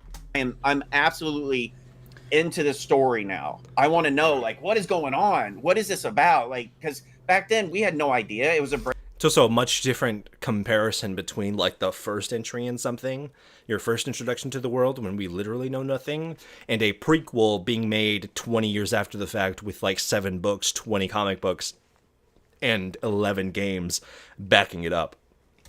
brand new game. You just play the game, and this is what you're faced with from the very beginning. You're presented with a genuine, interesting scenario, characters, artwork. I don't know what the point of, like, this comparison is. Are we trying to say that, like, E-Day as a concept isn't interesting, or, like, Mags and Lucas's involvement in it isn't interesting? Because I find the stuff going on in E-Day, I mean, we know about these characters, we know about the event beforehand, but I find this stuff way more interesting than the start of Gears of War. Like, I was never that invested in the start of Gears of War 1, in Gears of 1 to begin with.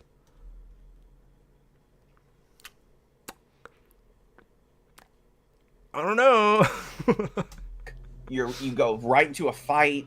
There's like that dead body that's hanging. There's like a little jump scare when you open the door. Super interesting, super engaging. And I'm in. I'm like, okay, I'm in. Like, I love this character. I love this Marcus guy. I want to know more about him. Whereas these new characters, I don't know if I'm gonna have that same feeling for. Okay, well then wait for the game to come out and you can make up your mind. We don't need to spend this much time, like, laying the foundation for having a predisposition to hating Mags and Lucas as characters when we haven't sat down with them. What is the point? Like, I don't know if I'm going to care about these characters yet. Yeah, no shit, nobody does. Like, what are you talking about? that's how things releasing works in congruency with fandom and people becoming a fan of things. The fuck are you talking about? Yeah, no shit. These characters that I know nothing about, I don't care about them. Wow, really? You're going to tell me the sky is blue next? Like, what the fuck is the point here? I don't even know their names. Whoever the Delta like, Squad. Is the point that, like, we shouldn't try, that we shouldn't expand our narratives? We shouldn't, like, try investing in new characters? Because what if the character is bad? I mean, maybe. Maybe they do suck. Maybe we get through E-Day and I absolutely fucking loathe Mags and Lucas. Maybe. But, like, that's not a reason to be like, well, they shouldn't have spent so much time investing and spending time trying to create narratives around these characters. Because, like, what the fuck? Like, what if they didn't put the time and investment into making Benjamin's role in Gears of War 2 super pronounced? What if, like... What are you talking about? What, in Gears of War 2, right after you, like, see Benjamin, he's like, oh, my gun won't reload, and the door's open, and he gets sniped. What if that's how Benjamin turned out? Like, would you care that much more about Benjamin or something? Or would that be more interesting than the Benjamin we got who had time and investment poured into him alongside the Delta Squad that we know? I mean, I don't think none of Delta Squad in Gears of War 1 or 2 get a whole lot of investment outside of Dom in Gears 2, but even still, should we just not do anything with any new character ever because it might be bad? think it's kind of dumb. The fuck? No. Hold on, I gotta go check something.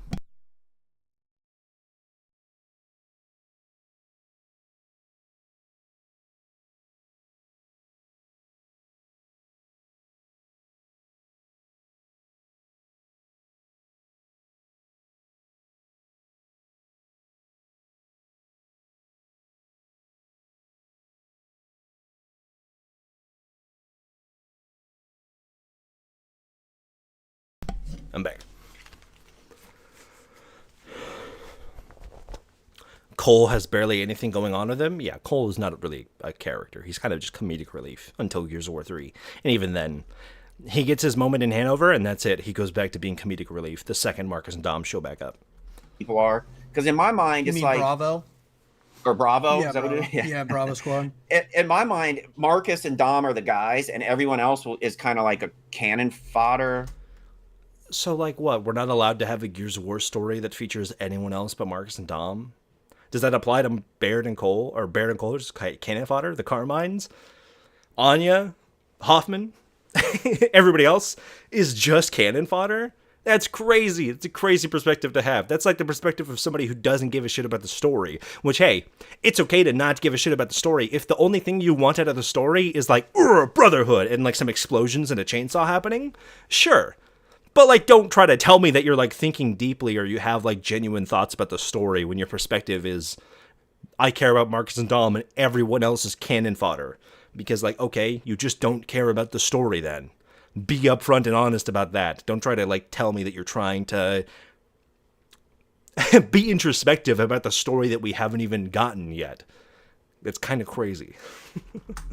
Carmine-ish. You know, I'm expecting these guys to get taken out to move the story along or something. Well, now I guess these two other characters, these new characters, have their whole storyline, and you know they're going to be them being part of the story and being playable characters has no impact on whether or not they might die. You know? Dom dies in Gears of War 3. Does that mean that, like, he's fodder in Gears of War 3? Does that mean, like, his death is used to move the story along? Does that mean he's, like, fodder and not important to the story whatsoever? Halo Reach? Anybody? Andor or Rogue One? Stories where the characters famously die? Stick around, die, or get shoved in the background of Gears lore? Yeah. Who even knows what happened to Patrick, right? be in the next game too, I guess, or I don't know. But again, I don't know, man. I think maybe they're just preparing us for the extent that this individual storylines are going to be. Maybe he's kind of hinting at we really put a lot of work into fleshing out the character development. Yeah, that's the inclination I get from it. Of these new characters.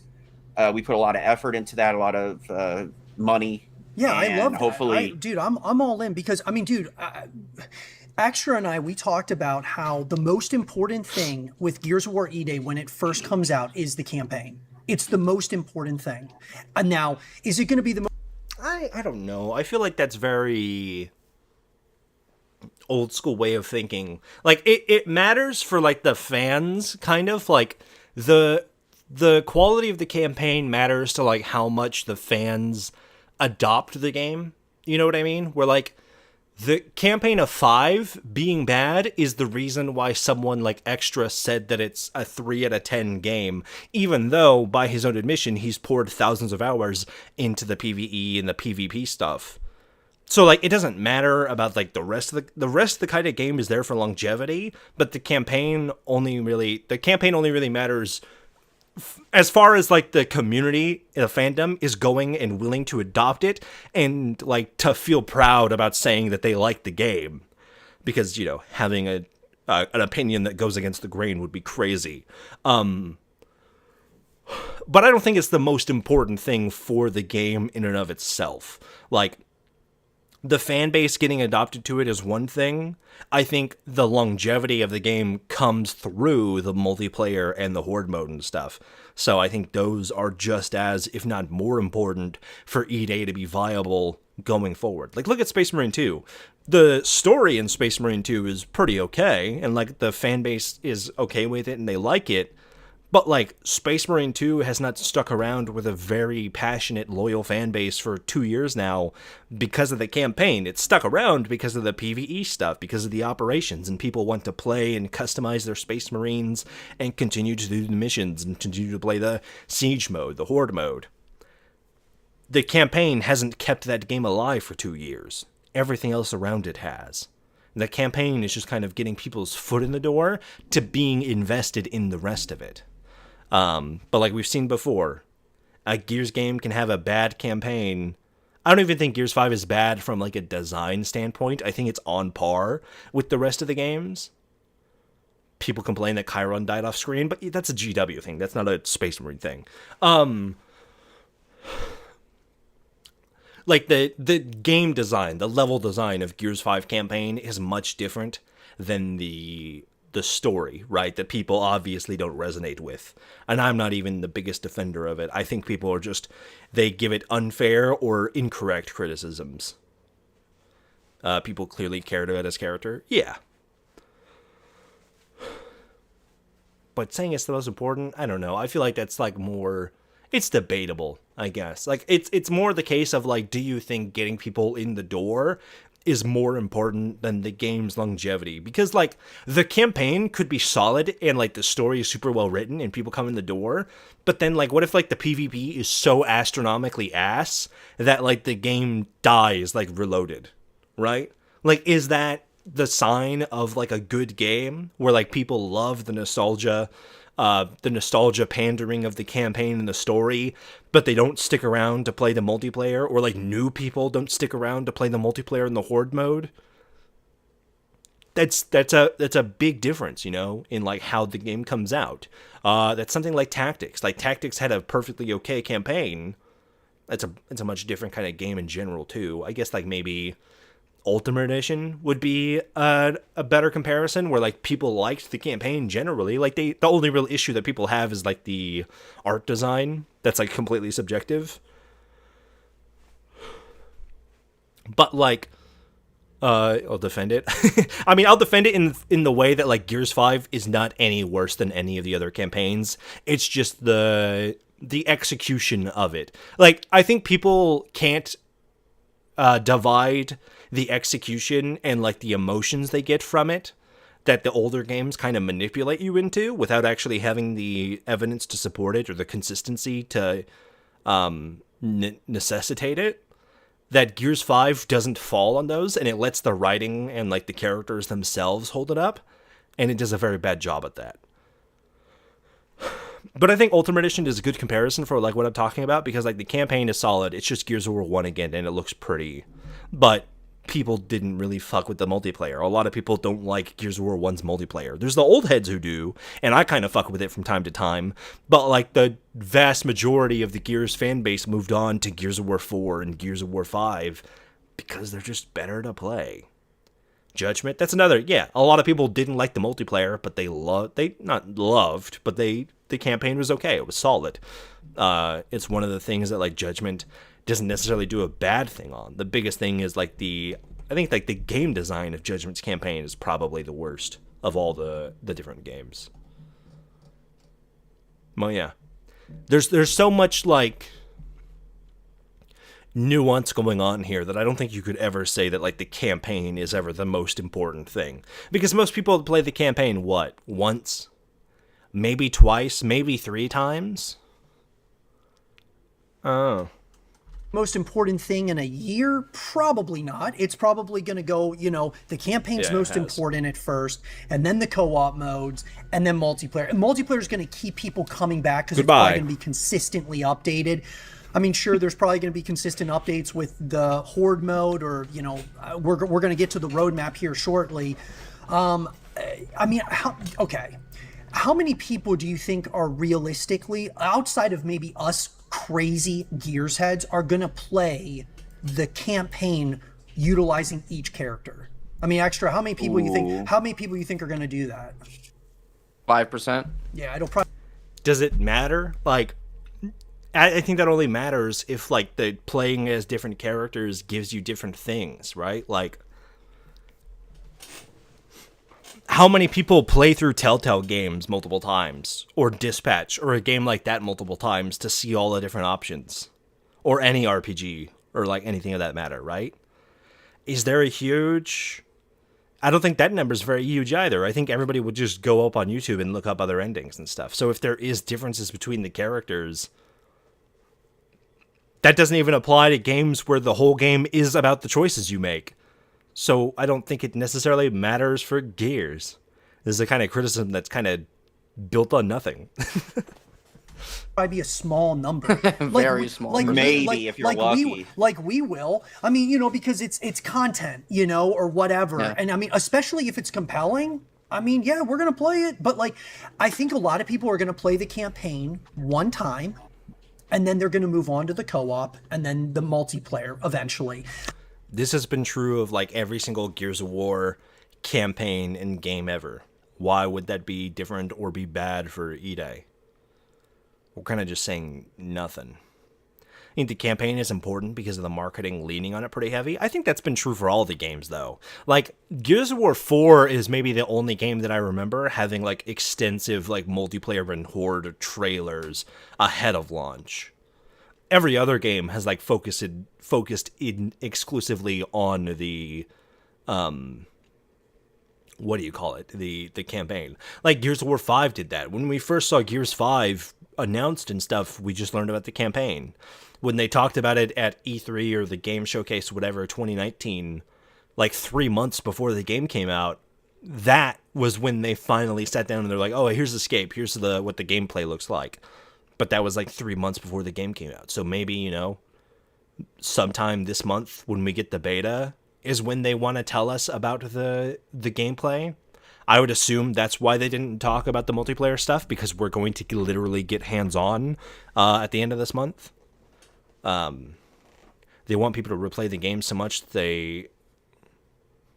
but they also hate innovation and additions to the world. I mean, yeah, there's that too. Like, say if you're going through the world and they're slightly open, that like Mags has a different interaction with different items than like Marcus or Dom, right? Because isn't she a factory worker? So, like, maybe she's got, like, different key type items. I don't know. Kind of like, you know, like Lego characters. You know, like you play as, like, Chewbacca and you could, like, force your way through certain, like, the orange grab bars. Or if you're playing a C-3PO, you could use the face scanner thing. Maybe it's like that, where, like, the different characters have different things. They did do that in Hivebusters, didn't they? Where, like, Mac could hotwire panels... and Lonnie could like crawl through small spaces. Maybe they do something like that, where like maybe Mags is smaller so she can like get into certain areas that Marcus, Dom, and Lucas can't. Or like Lucas is a CIC officer, so maybe he can interact with like radios and shit like that. Like maybe there was actual incentive mechanically to play as the characters outside of, you know, personal preference and narrative. Because, you know, most Gears fans don't really give a shit about the narrative, because if you ask them to talk about the narrative, they shut down and they fall back on nostalgia. So I don't. And I hate that. I really don't like the fact that we're gonna be like we're gonna have people playing this game for the first time and not even playing as Marcus. What? Who cares? Is that really that big of a deal? Is that like you have to play as Marcus? There's like 3 games. I guess you could be like somebody's first Gears of War game ever not playing as Marcus. That's like an entirely... That's like the fucking opinion... Steven, are you still here? This is like the opinion of people who are being like, oh, Elden Ring shouldn't have an easy mode. Who gives a shit? Does it really affect your life that much if people don't have the exact same hive mind mentality and experiences that you do? Like, really? Is like, what? Mags leans over and connects pieces like Lego Yeah, what if Mags can like walk up to a bunch of dead enemies and then you just hear that and she just builds a silverback, you know? Maybe that's a possibility. But like, this is such a weird kind of like I did it so you have to do it kind of thing. I find this to be completely useless. This is like me and Steven he'll probably still continue to argue with me on this about like Lies of P adding difficulty options. because it's like, oh, well, like the whole point is that it should be hard. And it's like, well, if the developer wanted that to be the point, they wouldn't add difficulty options, you know? Oh man, I'm playing as the Arbiter. I want to play as Master Chief. Yeah. I saw 3 different angles from a scene where Marcus helps Dom to his feet, so if anything, we will get cutscene convos that not everyone gets. Yeah, maybe get slightly different. I mean, you get that a little bit in 5, right? Where, like, Kate has her little visions with Mira, and if you're playing as Dell, like, you just don't see it.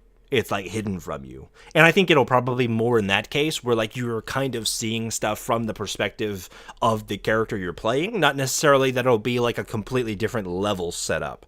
You know what I mean? Reyes and Mags have a convo completely separate from Marcus and Dom. Yeah, maybe something like that. I could see that possibly. Or Dom. Mm-hmm. Like, I don't like that. Mm-hmm. They might lock it, though. They might lock it to where you have to beat it once. That would be interesting. Maybe. I would like that. I would like that, too. I would, yeah, too. I would, too. You need to play as Marcus, period. Because you feel... Why? Like you're earning and then after you beat the game, you get like a new game plus or whatever it's called, you know, where you get the... Why is Marcus so integral to it, though? Like, I would understand if it was like... Maybe if, like, the story is so centric around Marcus, where, like, the game told you, like, hey, recommend you play as Marcus. Like, games have done that in the past, right? Where it's like, hey, you should probably go through it this way. If you want the best experience for, like, a starter.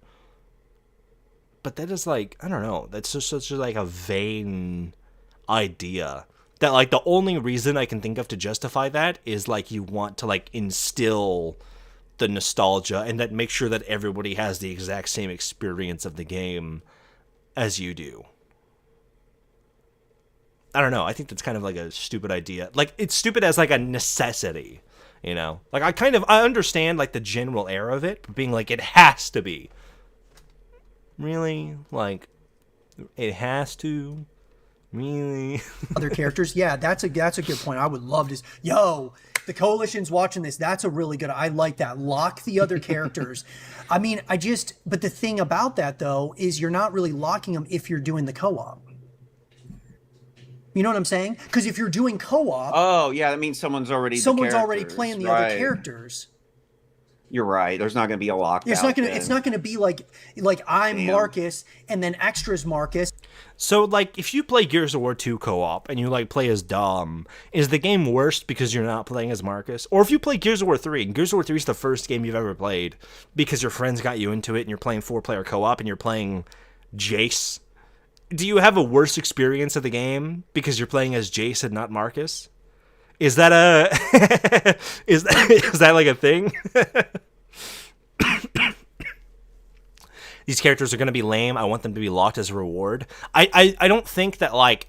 I don't think it's a contradiction in that way. Like, obviously, that's like it's stupid logic that they've walked themselves backwards into. I think their train of logic is these characters are going to be lame.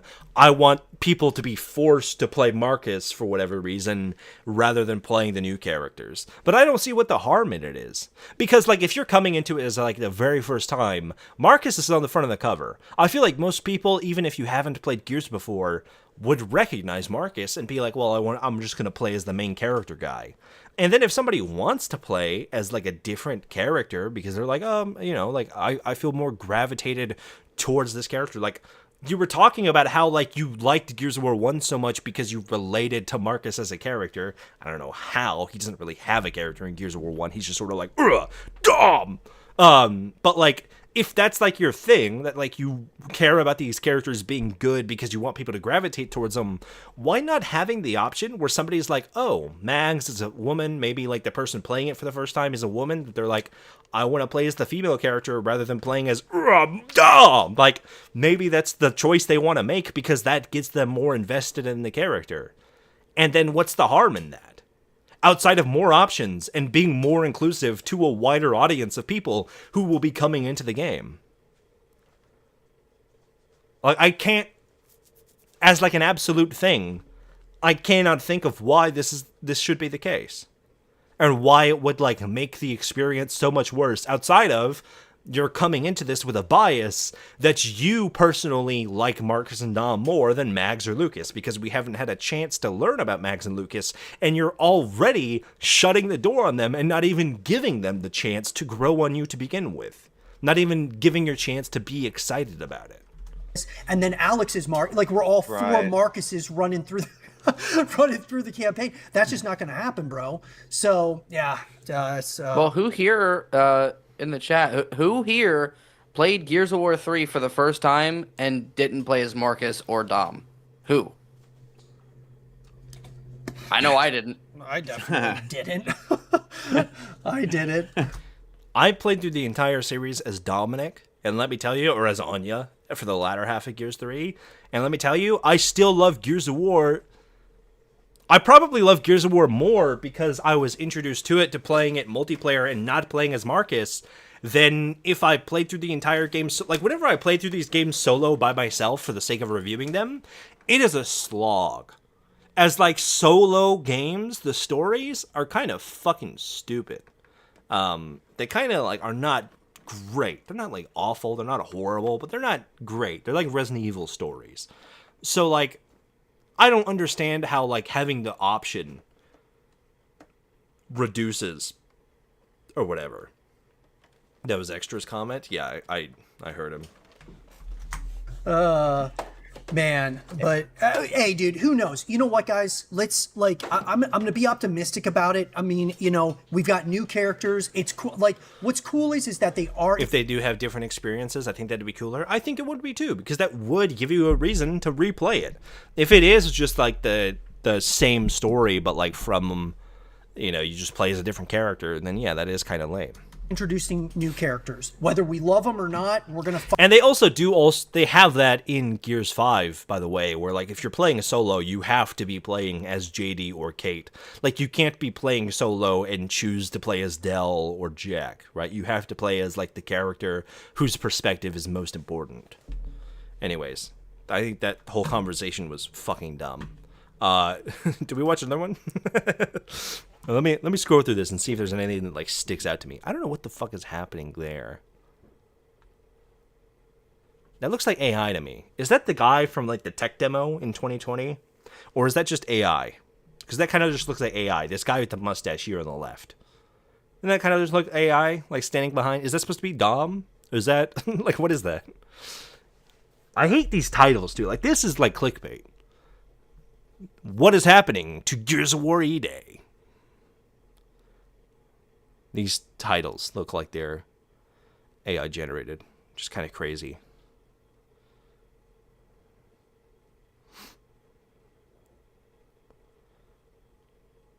E-Day Productions. Campaign. Thoughts. $400 million budget. Reaction. E-Day news is starting to get loud. E-Day has a huge problem. Gears of War E-Day doesn't need this. What is happening to Gears of War E-Day? Gears of War E-Day, why it's not panic time yet. Gears of War E-Day could change Xbox forever. It's just, I kind of don't like this stuff. Because, like, you could say all of this in, like, a half-hour video and not just be posting slop every single day. I think this is generally kind of, like, this is like, gaming slop. But it's not even like entertaining, you know? It's like they're trying to say stuff that is interesting or worthy of being commentary, but it's not very good commentary. So it is just slop. This is like the same kind of slop you see with like all of those anti-woke channels. It's just bad commentary rather than being racist. Let's see this. The pinnacle of the ugly that is happening here, the unfortunate reality of what happened to our beloved Gears of War E-Day, is that it is releasing October 6th in a month where you are 1 month from GTA 6, 2 weeks ahead of Call of Duty Modern Warfare 4. Whoever made that decision needs to be fired. It's a fireable offense.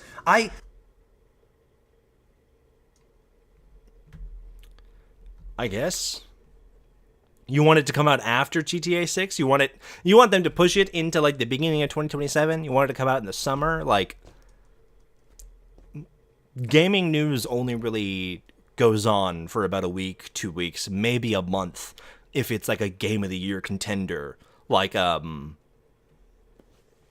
do you call it? Expedition 33.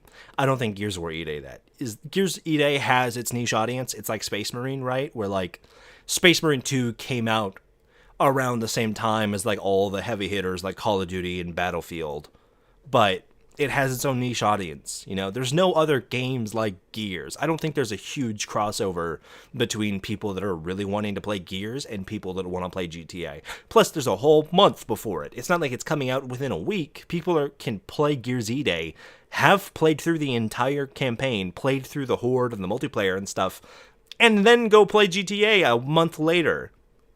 It's not that crazy.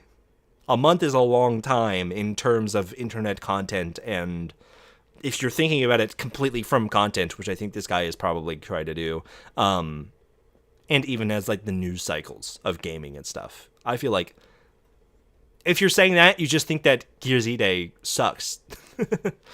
GTA 6 would just overshadow Gears E-Day. Like if it came out later, definitely. Yeah. Like I was like putting it, I don't think Call of Duty is really, nobody gives a shit about Call of Duty, do they? But like,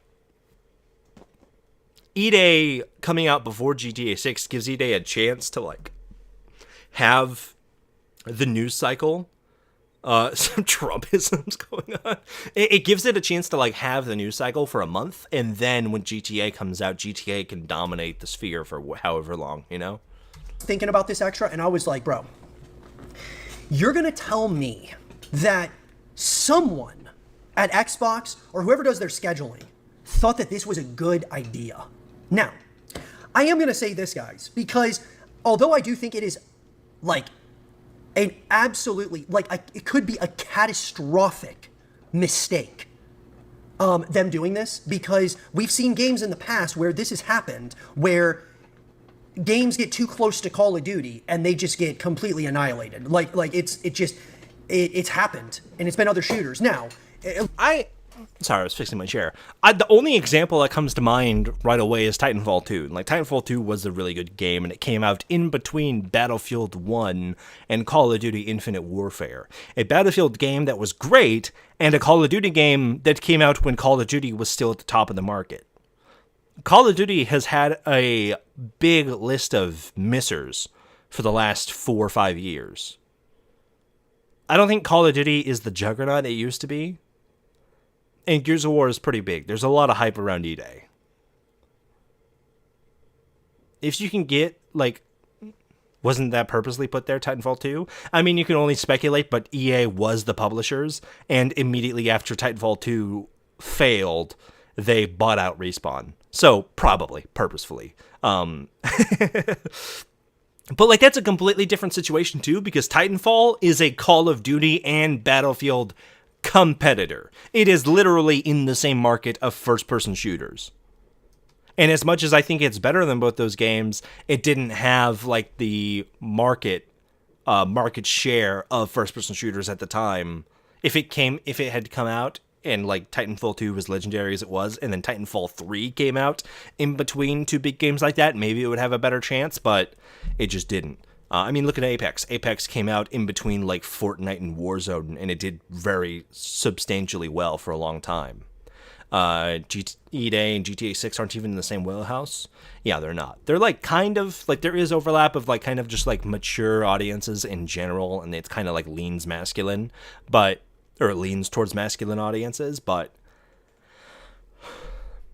there's a whole month. The people who really want to play Gears E-Day will play it and not have to worry about, like, it competing for time with GTA 6. And even then, when GTA 6 comes out, the multiplayer, GTA Online, is not coming out for quite some time. So even if GTA 6 comes out and it dominates for like a month or 2 months, that's it. GTA 6 is just going to be the campaign that's just going to stick around for like a month or 2 months in the, you know, the gaming zeitgeist of media. And then when Gears of War E-Day continues to do its seasons every 3 months, by the time GTA 6 comes and goes, E-Day will still have, like, people can play through E-Day, get used to it, play GTA 6, and then go back to E-Day and play the seasonal content for E-Day, because E-Day is going to have multiplayer stuff out the gate, whereas GTA 6, if it's like GTA 5, is going to take 6 months to a year before the online stuff comes back. Not going to believe what they're going to say? Oh man, I'm ready for a stupid take. A little bit different. This is a third-person shooter. We saw Titanfall. Guys, does everybody remember what happened? Titanfall is a direct competitor to both Battlefield and Infinite Warfare, and it was kind of set up to fail. Gears of War is not a direct competitor to Call of Duty or GTA 6. Just Call of Duty coming out at the same time as your game does not mean your game is just infinitely set up to fail. I just don't think that's the case.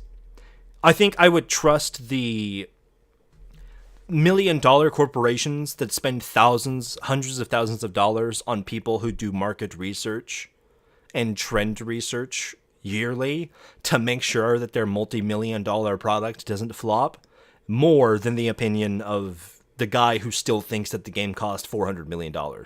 Sorry, maybe that's just me, but like they know when GTA is coming out. Like I think they very specifically didn't want to give us E-Day's release date until GTA had a release date, so they knew when the best time to drop it might have been. The Titanfall. Yep. I mean, Call of Duty Completely overshadowed. Hey, extra. Completely different situation. Remember this, dude. When Titanfall 2 released... It's also one example of a game coming out in between Battlefield's probably biggest game ever. I think Battlefield 1 is still like one of the most beloved Battlefield titles.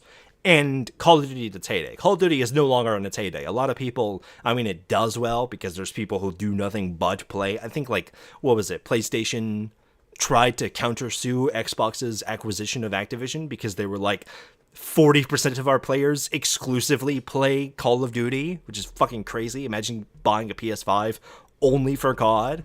But like, it's not going to have that big of an impact, I don't think. It's okay. It was between Battlefield 1 and Infinite Warfare. But here's the thing that a lot of people don't remember, was that was a year. Infinite Warfare, ladies and gentlemen, was the #1 most disliked YouTube video on planet Earth. I should say of all time for a period of time. I think it's been passed in recent years, but it was one of the most... The record for most disliked video gets broken like every year. Disliked trailer has no substantive... like, Call of Duty has never made less money until Black Ops 7 than the one that came out before it. Even though Infinite Warfare was the most disliked trailer or whatever at the time, it made more money than the previous Call of Duty game. So using the dislikes of the trailer is not really the argument being made out here. Disliked videos on YouTube of all time. Titanfall got fucking annihilated. Like, destroyed to a point. It didn't get annihilated, but it definitely did a lot worse than it should have. Ladies and gentlemen, that we have never gotten a continuation. We never got a sequel. They didn't get an opportunity to round out the trilogy of It wasn't a trilogy. Titanfall 1 didn't even have a campaign. It had a campaign, but it was voice logs in the middle of multiplayer matches. Now we're just kind of doing like propagandizing. As much as I would have loved a Titanfall 3, I think the Steve Fukuda is one of the guys who went on to start making the Jedi games, if not already having left Respawn. Like I would have liked a Titanfall 3 thing here, but like this is like this is another case of like misattributing things that are incorrect and then going off that incorrect information to come to a conclusion that is already flawed from the get-go. Titanfall, which I believe Titanfall was very innovative. It was really a cool franchise. And we never got a continuation because they launched it like, for whatever reason, Vince Zampella thought it was a good idea to try to... It wasn't Vince's. It was EA was the publisher who ended up buying Respawn, surprise, surprise, when they kind of set up Titanfall 2 to fail. Release as they wanted to be a part of the big three. They wanted to be like, yo, the big three is Call of Duty, Battlefield, and now Titanfall, and they got completely destroyed. And Titanfall was never the same. Sure, we got Apex Legends way later on, but I'm saying that because you can look at things that have happened before to be able to kind of tell yourself like, hey, maybe this is a good idea. This is one example. If we're going off one example of one game in a completely different circumstance, that's pretty shaky evidence, my guy. I can't buy a narrative off one example of one game that was a direct competitor to Call of Duty and Battlefield at a time when Call of Duty and Battlefield were both killing it, to a game that's not even in the same genre as GTA or Call of Duty. We're kind of making a false comparison here. Idea, or maybe this is not such a good idea.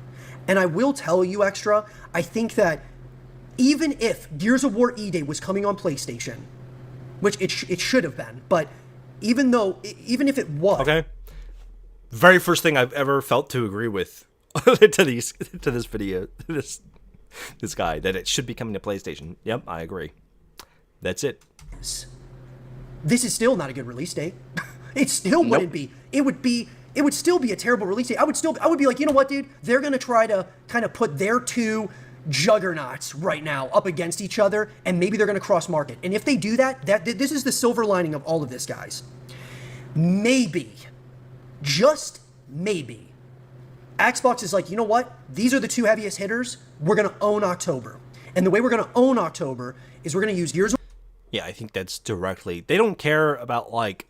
If they can use Call of Duty and Gears of War to, like, maximize people signing up to... What do you call it? Game Pass Ultimate or whatever? They care way more about that than they do, like, Gears of War or Call of Duty doing well, you know, individually. Like, it might be worse for the studios a little bit, but, like, Xbox as a conglomerate cares about how well Xbox does, and it uses its studios to make Xbox do better. It doesn't care about the specific individual, what do you call it? The individual success of the studios that are under their purview. Otherwise, they wouldn't shut down studios. Crazy thought. Every game needs to be expanded into a trilogy. Yes! More! Consume! It's hard to say because I do like consuming. Because we burn bread into it. Console wars are bullshit? Yeah, it is. Gears of War E-Day to help market Call of Duty. Call of Duty is going to help market Gears of War. And how they do this is going to be interesting if this is what their thought is. A situation maybe similar to what should have happened with Helldivers 2 and Gears of War Reloaded. They were going on opposite platforms, and Helldivers 2 did great for Xbox. Gears of War Reloaded did, I mean... Because who gives a shit about Gears of War? Tell me one single person who gave a shit about Gears of War Reloaded enthusiastically. It's just Ultimate Edition, but on PlayStation. Helldivers is like an actually amazing game that has a lively community and is still getting updates even after the fact, after it's porting to Xbox. Reloaded was a re-release of a remake. Who gives a shit? Like, did you expect, like, even if, like, say Helldivers comes out, they did cross-promote it with, like, the Xbox, but, like, with Halo, because Halo is much closer to Helldivers than Gears is. But even if, let's say, Helldivers comes out and you get, like, the Carmine equipment to wear in Helldivers, do you think that would have meant that Reloaded would have sold way better or done way better or had a way bigger audience? Fuck no. Because Ultimate Edition, Gears 1, at the end of the day, by today's standards, is a bad game and is not a very fun game for the vast majority of audiences. They wouldn't have given a shit. I don't think that would have made a difference whatsoever. Pretty piss poor compared to what it should have done for PlayStation, and I think a lot of it was the marketing and whatever. We're not really going to get into that. Could we see something similar here, but now with two of Xbox's extra? These are the two, like... Would I run into people liking video games and not seeing releases as sales and a team sport? I mean, that too. That's like the other thing I talked about this in like the comments, the chat of your stream, where I was like, this guy is completely content brained, where he thinks about Gears of War as in terms of like how he's going to make videos off of it, not as like a piece of art with a story that he's interested in and characters that he wants to be invested in and game design and map design and level design and enemy design that he gets to tear into and digest and look at. And that's a big issue because without that passion, you're just doing it as a business, and nobody wants to watch a YouTuber or content creator who's doing it for the sake of maximizing profit. That's kind of lame. And you don't have like the skills or the purview to be making kind of industrial commentary on like releases and market share and budgets and everything like that. So it's like you're kind of just saying shit that's incorrect and not adding anything to any conversation worth saying. And I just don't like it. It feels very useless. But I'm coming at him from the release side of it, as far as being realist as to like how corporations actually see their products as products and not as a piece of art, because that's how he's trying to go to it, and I'm trying to poke holes in how flawed the train of logic he's working on is. These are the pivotal games for Xbox, probably of the whole year. I mean, you could argue maybe Forza, which did awesome for Xbox, but these two games are pivotal for Xbox. Are they? Maybe Gears, Call of Duty less so. Maybe more so because Xbox is trying to go back into the console war bullshit, but I don't know. I'm wondering, dude, call me intrigued by, yes, this is fucking ugly right now, but depending on what they decide to do here, in terms of, could they... So we're back to we did this in the last like chunk of his stream or whatever, where he was like, this sounds like it's going to be awful. This is going to be awful, guys. But maybe it's not. And it's like, okay, well, now we're back to saying nothing. If you say, this could be the worst thing ever, but I don't know, maybe it isn't. Well, it's like, okay, well, now we're just saying nothing. Now we're just hedging our entire argument in, I don't know. Well, then why should anyone listen to you? Why should I be here listening to this bullshit if you don't even know what the answer is? What? Try to cross-market. Like, yo, guys, we're going to give you guys a fucking hefty budget. Boom. For both of you. That being Infinity Ward and the Coalition. Market the fuck out of this, but let's do some, like, I don't know exactly what they're going to do. I have no idea. But I'm wondering, because I'm seeing the writing on the wall right now with the Coalition is doing some kind of microtransactions. I just believe it, because we got Iron coming back. Yes, the story will likely be very similar to Gears 5. I mean, hopefully it's not as predatory as like Gears of War 4 is, obviously, and Gears of War 5 when it came out, but we'll see. I expect it to not be great. There's like I said, the writing is there. And so are we going to get Captain Price in Gears? Are we going to get WWE characters in Gears? I hope not, but I could see it. I feel like if that was the case, they would have already said so. It would have been like a pre-order thing, like how Kat and Emil were in Gears 5. I don't want to see this shit. But I'm just telling you guys, don't be surprised if they start doing this. And now, if you're doing it from a cross-marketing perspective, and you're trying to kind of uplift both of these to a high level, I think that there's certain ways you can do it, and it would be unbelievable. It would be great. But I don't know. That's my only thought, Extra. Why would you put this 2 weeks before COD, dude? It's like it's kind of marketing death.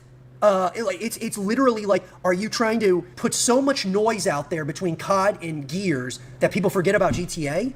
Like, what's the strategy here? Like, I think they just know that the audience who plays Call of Duty and the audience who plays Gears don't cross over that much. Like, maybe Gears 8A will come out, they'll have their big, I mean, there'll be like a dip when Call of Duty comes out, but people will play Call of Duty, get through the campaign, play Search and Destroy for a month until they realize, oh yeah, Call of Duty still fucking sucks, and then come back to Gears. I think Gears has the chance of having a lot more longevity than Call of Duty does, outside of people who might be in the Venn diagram that are fans of both.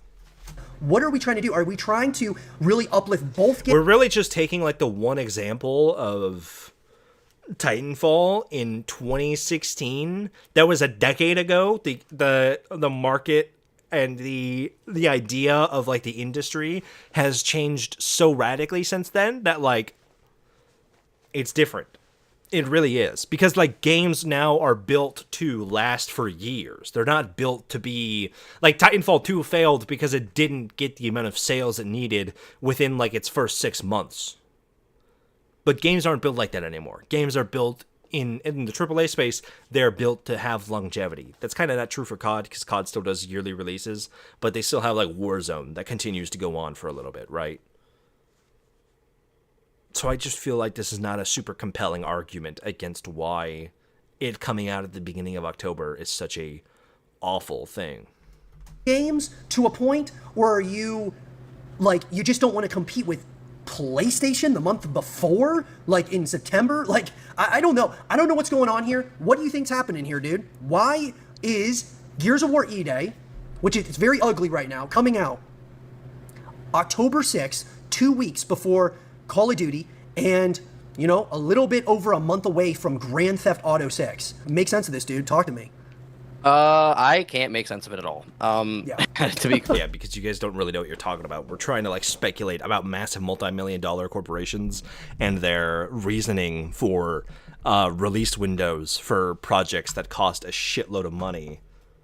And we're just like talking out of our ass because we're not invested in this space, let alone knowledgeable of how decisions like this are made. And we're just going to talk. That's what's going on here. That's where we're at. So I don't need to listen to the rest of that or anything else, because I feel like that's the kind of creator I'm going to listen to, and not. I would love to have a conversation with him. Like, if Animal sees this and he's getting upset, I mean, I'm sorry that I ripped into you, I guess. But I do think the things you're saying are kind of stupid. If you want to talk about it, I have no issue with that. If you want to like hash it out, and like I could share with you directly my train of thought and why I think the things that you're saying are incorrect or misguided, and try and help you understand from my perspective, I'd be totally okay with that. I have no issue with that. I don't know like ill will towards these people, like extra, obviously. I'm not trying to be like ganging up on him or being hostile towards him. I just think that his opinions are not founded, and they're not very linear, they're not consistent, and they aren't like built on anything outside of like the emotive gut reaction towards information that he doesn't have a lot of concrete evidence or data to base it off of. And that's just how it is, you know? But I have no issue like sitting down and talking about it and trying to like figure out what the actual reasoning behind anything is.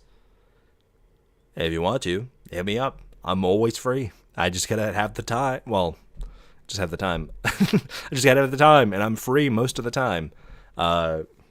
The worst thing he can say is no. The worst thing I can say is no. I don't really give a shit if he says no. I don't really care. Be like, oh, this guy doesn't want to hash out your opinions about Gears of War and the release and the fake $400 million budget. Oh, well, I tried. Like, you know, like I put my foot out there. I have no issue with him. If like that kind of proposition comes forward and he's like, no, actually, I think you're a dick. And it's like, okay, cool. That's fine. I don't care. I really don't care. Like I don't have the time between like family life and a 4-year-old and everything going on for like somebody I've never interacted with to be like, no, I don't want to hang out. Like I've had friends that I've known since high school that they're like, hey, I'm kind of an asshole now. And I'm like, okay, well, I'm not going to try and change your mind. If you don't want your mind to be changed, you could just be a piece of shit and I won't interact with you anymore. The only info they have is the fact that trailers come out sometimes. Yeah, they're kind of they build their entire argument out of, what do you call it? Assumptions. And I think that is just really, that's what leads to like the unintentional misinformation towards their audience, you know?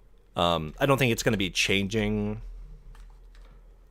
Well, I think it's an issue in like Gears of War creator space in general, right? Because the same thing happens with people like Shadows, with people like King Abs, where they just kind of like repeat the most popular tweets or Instagram posts or Reddit posts or whatever, and then treat it as like front-face facts without any of the knowledge of the industry at large to back up why they think that might be the case. You're a Southerner, you always stick to people no matter how dysfunctional. I'm actually not. I'm Californian. Well, I guess I come from like the California South, but yeah, I mean, I know that like that's the mentality a lot of people come at shit with, and I don't believe in it whatsoever. Like, I don't believe that you should stick with family Like, I have a lot of, like, extended family through my fiance who were, like, they, like, throw Confederate flags on their vehicles and stuff. And I'm like, we should never talk to these people ever again. I have no problem with saying fuck you to everybody who does that kind of stuff, even if they are blood and bone. Like, okay, they can blood and bone over there until they decide to be a better person. I don't give a shit. Like, I really don't care. I can get you in contact with Animal. I mean, hey, I'm always open to it. I don't mind going over onto their show, or if he wants to, like, come over here, whatever, I'm doing a stream. I don't give a shit. Like,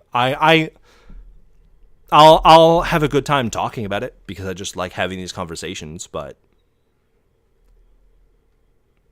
otherwise, you know, it's just kind of how it is. Don't want to be with my father at all anymore. Yeah, father's not great, as Marcus Phoenix has shown us, and Kratos, and Joel, and Geralt. It is funny, like, how many of those examples of, like, characters like Joel and Geralt who are, like, adoptive fathers are also just bad fathers. Because, like, Joel is a bad dad. Like, he's not even necessarily a dad, he's just a father figure, right, to Ellie, but he's not a good dad, you know?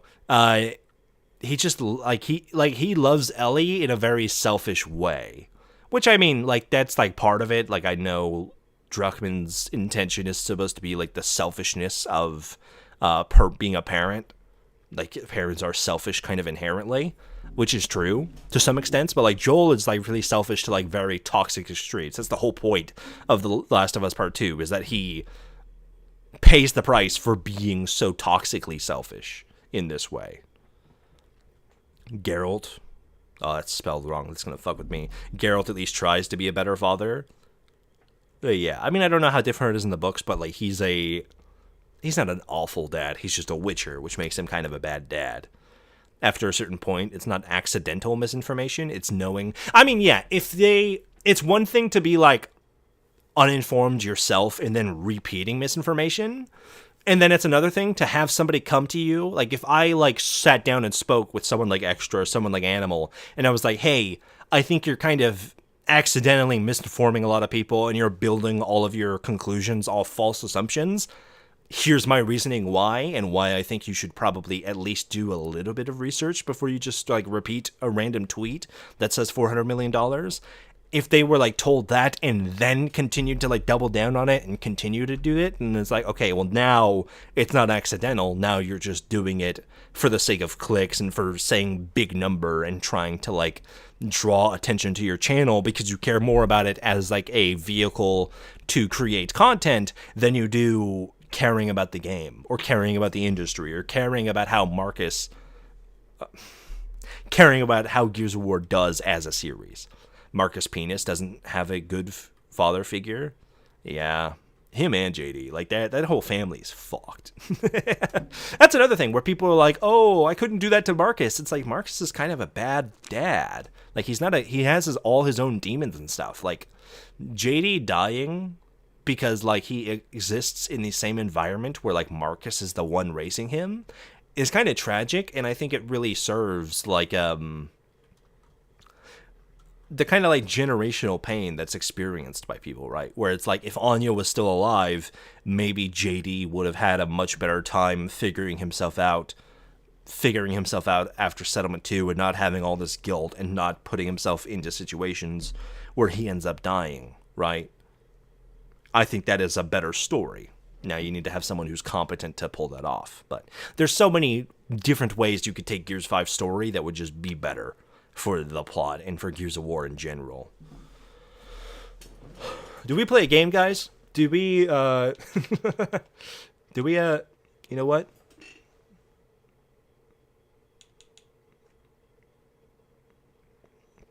I was going to pull up Gears of War, but I think I got something better.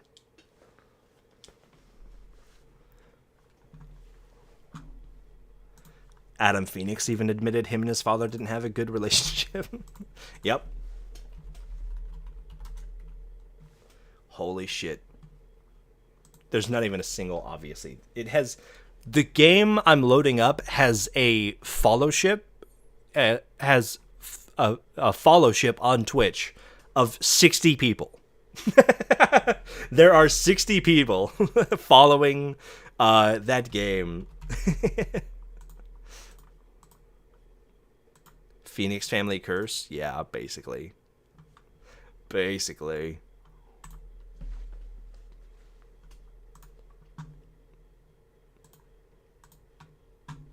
Alright, guys. Welcome to Cloning Clyde.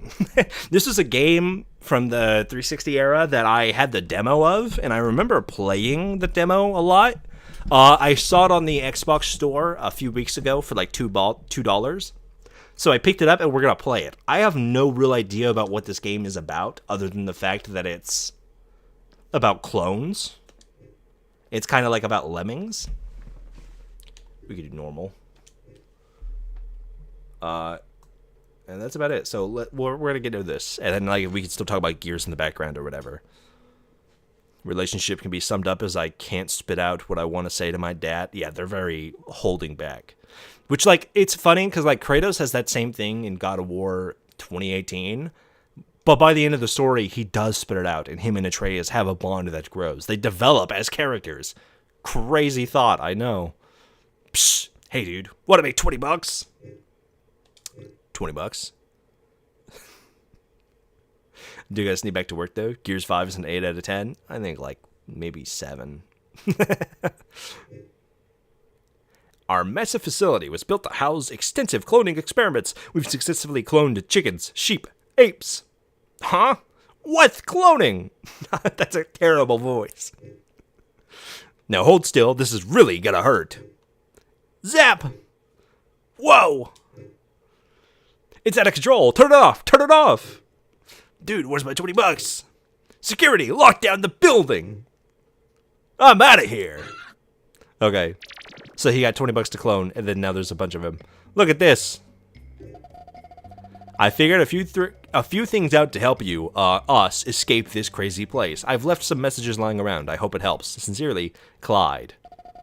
P.S. Always remember you are a special guy. Thank you. I really appreciate that. Dear Clyde, I was able to free some of us, but we need your help to escape. I'll leave notes of anything else I figured out. Love, me. Thank you, Clyde. See that machine with all the cameras? That is your enemy. Destroy any of these you see by standing in front of them and pressing your X button. With heartfelt concern, Clyde. P.S. I'd watch out for any angry mutated chickens. Unstable DNA makes them dangerous. Use your X button to activate your incredible karate ninja skills. Holy shit, I love this game.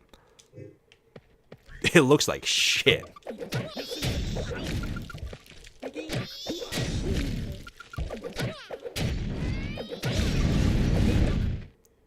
Okay.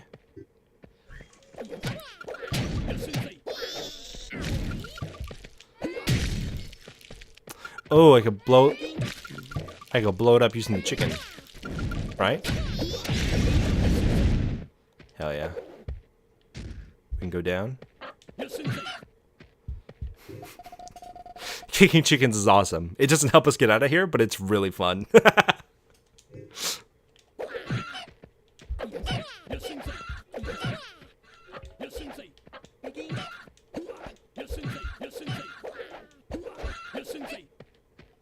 Cool. Dear Clyde, to get up this ladder, press left or right in your A button. You'll jump right off of it. Always yours, Clyde. Hooba. Dear Clyde, see those floating DNA strands? They are full of wholesome Clyde nutrition, I think. Anyhow, if you collect enough of them, you'll get a super duper karate ninja move. Try it out. Collect them and press your right bumper. Kicking trash and taking names. Clyde. Okay, so it's like a power-up. Dear Clyde, don't forget to destroy all the security machines. You forgot already, didn't you? Sincerely, Clyde. Wha-bam! I've got an ultimate ability. Holy shit. My favorite is in the Slab novel. Adam does end up asking Marcus to come see him at their home, and Marcus shows up and is ready to tell him about Mira and the Locust and everything, but he just doesn't fucking tell him, and Marcus just leaves. That makes sense. Boop. Dear Clyde, what the? Trampolines! I have no idea, but you can press the A button while bouncing on one to jump super high. Love, Clyde. Thank you, Clyde. God, this feels so 360. Pull the lever.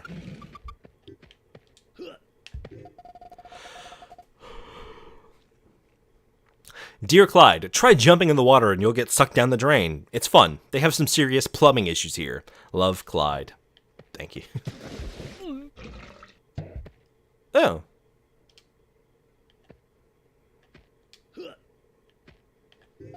Dear Clyde, we can pick up things by pressing the B button, and we can throw things by pressing B again. Now, if there was only a way to plug the drain so we could get across that water. Thoughtfully, Clyde. Thank you. I plugged it. Man, this game is rough looking. This came out probably the same year as... Will it tell me? Game card. Does it have the release date on here? Show in store. I'm curious. Dupliclone Inc. 2010. This game came out 2 years after Gears of War 2.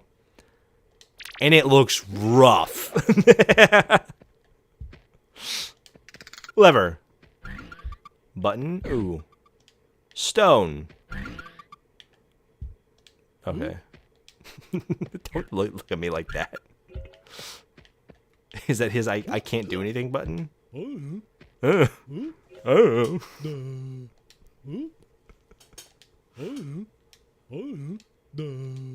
I'm surprised that he could write. No!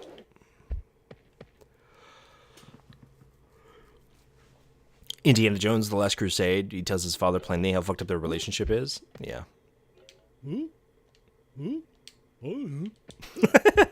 It looks like the fucking Joe Bart clip. He's like, oh. Dear Clyde, apparently they cloned the Killer Ken action figure that we had in our back pocket. Score! If we find all of them, we'll have a great collection, and I bet we'll get bonus points too. Love, Herbert. Who the fuck is Herbert? P.S. One of the so-called Clydes called our Killer Ken action figure a doll. I had to kick him in the head. It's not a freaking doll, it's an action figure. Repeat after me. Action figure. This game's fucking dumb. Action figure. Action figure.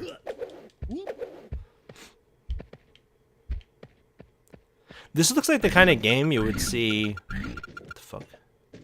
We got fuck machines.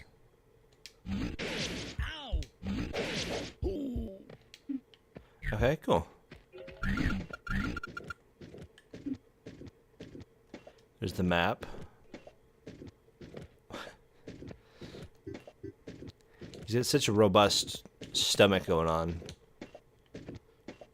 How do I switch to other Clydes? Clyde switcher mode. Okay. I feel like there was another game that was like this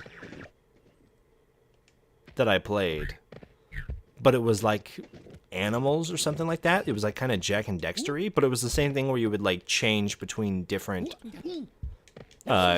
clones and like lemmings kind of thing. Gotcha.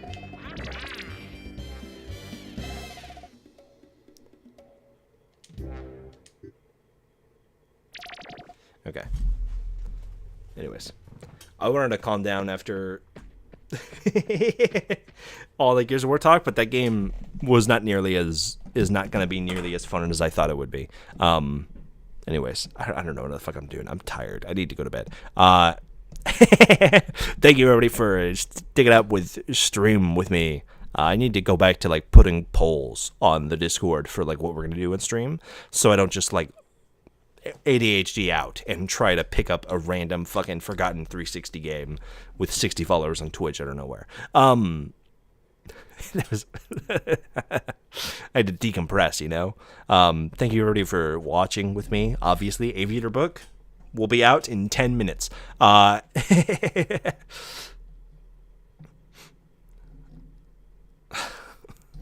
We will be back. I don't know if I'll do a stream tomorrow or maybe later, whatever.